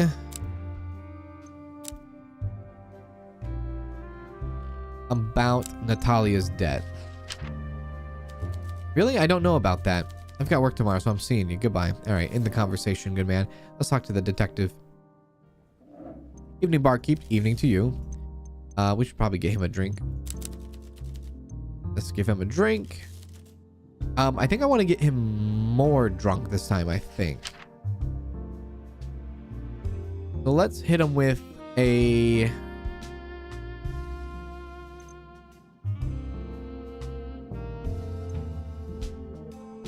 Ooh. Let me hit him with a... Wait, he likes coffee, doesn't he? He's a cop. Hit him with a wake-up call, maybe. See what happens there. He likes coffee, yeah.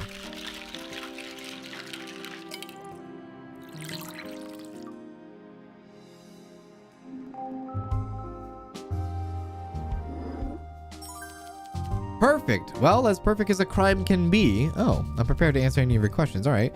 So why are you doing a detective's job? Because those idiots are so busy chasing promotions, they forget to actually look for criminals.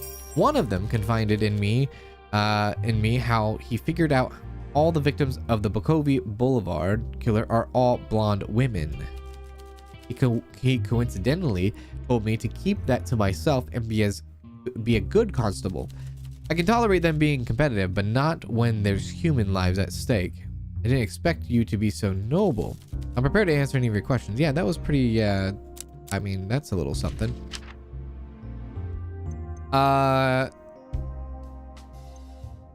Blonde victims. Hugo learned from a detective at the police station that the Bukovi killer has only targeted women with blonde hair. And Mr. Killian is attracted to only blonde women, eh? Eh? Clara chase. That's worrisome. The girl could have been in real trouble. Every day the killer runs free, another innocent could die. We need to speed up this investigation. At least it told us something. Our killer has resorted to using matches after losing their lighter. See what you can piece together with this new information. I actually got a little bit of this for you. We know that Peter has matches. How touching. I hope you're not letting your history with Wagner affect your judgment, bartender. Of course not. Good. In that case, the fact he uses matches is certainly worth noting. It might be relevant. I'm prepared to answer more questions. Do it, man. Give me the lounge chats. Blue, what do you have to say about that? Interesting. Confront Elliot and Alina with this and see how they respond. Put them on the spot and watch out for the quivering lip or the twitching of the eye. I'm prepared to answer any of the questions. Yeah. Can you actually tell me more about the blonde victims? By any chance? I might have overshared when I had a few too many drinks. Let's not discuss that further. I trust your discretion on this. Ah, I suppose it is information about the killer, though maybe you can piece something together with this. Yeah. Yeah. Do you smoke, Hugo? Barkeep, I'm not a suspect. Let's keep an open mind. Just curious. Of course I smoke. You need something to help you relax. I'm an underpaid constable with a bulging caseload and a junior detective snapping at my heels while we both chase the same promotion. Tobacco is the safest stimulant I could choose. Right, but aren't cigarettes so expensive? I don't know what you're hinting at, but that's enough for now. Right. What about the syringe? I don't know anything more that I've already told you. Let's work together to find out and all that fits the bigger picture. It's your job to present this to our suspects and see how they respond. They'll likely have their guard down around you, so might learn something new. I think we do that to Maria. Go sit down, sir. If we haven't already. Yeah. Bring you over. Good evening. Oh, we already did the syringe. Let's do the lighter. There we go. That's a lighter. Any reason you're showing me this? I was wondering if you smoked. No, I don't like to smoke. I don't like the smell or the aesthetics. Unless you're a writer puffing away on a pipe while you hammer a typewriter or something like that. That's a look. You still smoke? Well, I'm not taking back anything I said. Just quit. Maybe I don't want to. Maybe. But this world will kill you quick enough. No need to run faster towards its grave. That's a tad dramatic. I just don't understand people. If you know something is bad for you and you still do it, I just don't understand it. Has a point. Has a point. You know about Natalia's debt? Oh yeah, Lena goes on and on about it. I don't know what to say to her anymore. We should chat, I guess, pass the time. Yeah, all right. And you know about Elliot's potential rejection. Loverboy. Talk about Loverboy. Yeah, you got his number. That's Killian, all right. It's really late. I gotta get heading home. All right, bye. And then I could... Uh-oh. She's in a bad mood. What's the matter? I don't want to sound paranoid, but someone is out there, someone dangerous. Okay, yeah, we know about that. We all know about that. I want to give you a blonde victim clue. Blondes? Great. Why would you tell me that? I already feel unsafe. Yeah. We meet again. We do. Do you know anything about Loverboy? Yes, it's killing a dog in heat has more decorum. Well, all right. Bye-bye, Wendy. Bye-bye, Wendy. You are all so interesting. Interesting folk. Interesting folk indeed.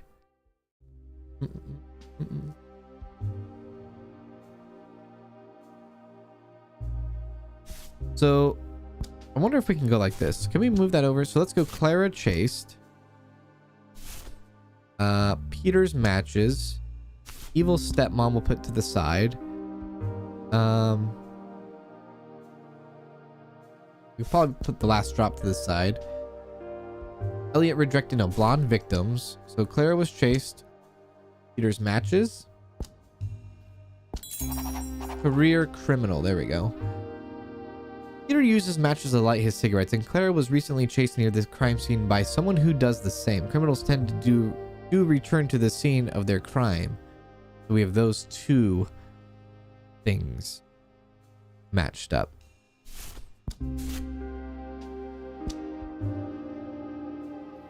I don't think that would go there, would it? Blonde victim. Evil stepmother, blonde victim. Evil stepmother. Lounge chats is probably... Yeah. Let's get criminal. Career criminal.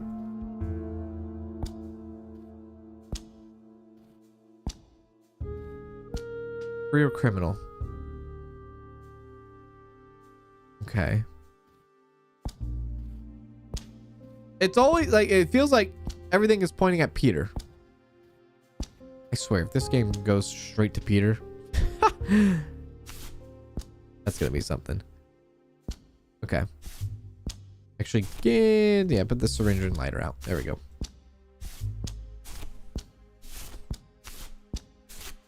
Street smarts, get out of here. Favorite speakeasy, get out of here. Peter's matches is relevant. Almost. Career criminal to the drop. Place that up there. All right. That's a few things we have there. Yeah, that's a few things. Still think it's Killian. It might be Killian. It really might be Killian. Yeah. Might be Killian. I don't know. I think Peter is too easy. It might be Killian trying to hire some folks. I think it's like somebody's hiring a hitman. But maybe it's mistaken maybe Peter was chasing Clara because he was trying to figure out who would the killer be, and he was chasing her because maybe he thought he wanted to ask her questions. You think about that? Maybe he was like trying to see if the killer would strike again, and then saw her and was like, hey. But then again, they have a history though. They have history. They have an argument in the past. Oh, there's so many good things going on here. There is. I feel like Peter would be too obvious, right? Peter would be too obvious. Doesn't Elliot also use matches? I think so too. I think Elliot does use matches as well. Right, I think, yeah, he does. He does use matches. I think that's what he said. Damn it, Elliot. We need more information on Elliot. We do. We do. Yeah. She was poisoned, so it took time. Peter may have followed her and may have dropped his lighter. Peter may have followed her and dropped his lighter. Peter said that he hasn't used a lighter in like 5 years. So he said that he only does matches now. And Vincent uses the matches. That's true. Interesting. But we're going to go ahead and stop it right there in today's stream of Best Cold Serve. If you enjoyed today's stream of Best Cold Serve, make sure to hit the like button. That tells me you want to see more of this, and I'll bring you more of Best Cold Serve. Big shout out to the devs for sending me a key so I can show this off to all of you. Really cool little game here. If you like Coffee Talk, and there's a bunch of other games that resemble Coffee Talk in this way. It's really cool to see it in a thematic scene here where it's like a murder mystery in the Prohibition era. That's kind of cool. And I like the little features that you could do with like the clues and the cork board and things like that. But yeah, it's been real. It's been cool. It's been great. I had a good time with this. And like I said, if you want to see more, hit the like button. Leave a comment down below if you're watching this in the VOD, and I'll bring you more. If not, then maybe you could pick it up for yourself, $17.99 USD, and complete and finish out the story for yourself. But that's all I got for you. We'll be streaming here in about 30 minutes. If you're watching here on Twitch, don't go anywhere. I'll be here. If you're watching on YouTube, I will redirect you to the next stream I'll be doing here after my short break. Other than that, have a wonderful rest of your Monday, everyone. If I don't see you in the next stream, then I hope to see you sometime in the future. Maybe. You think? Possibly. Yeah. All right, y'all. You take care.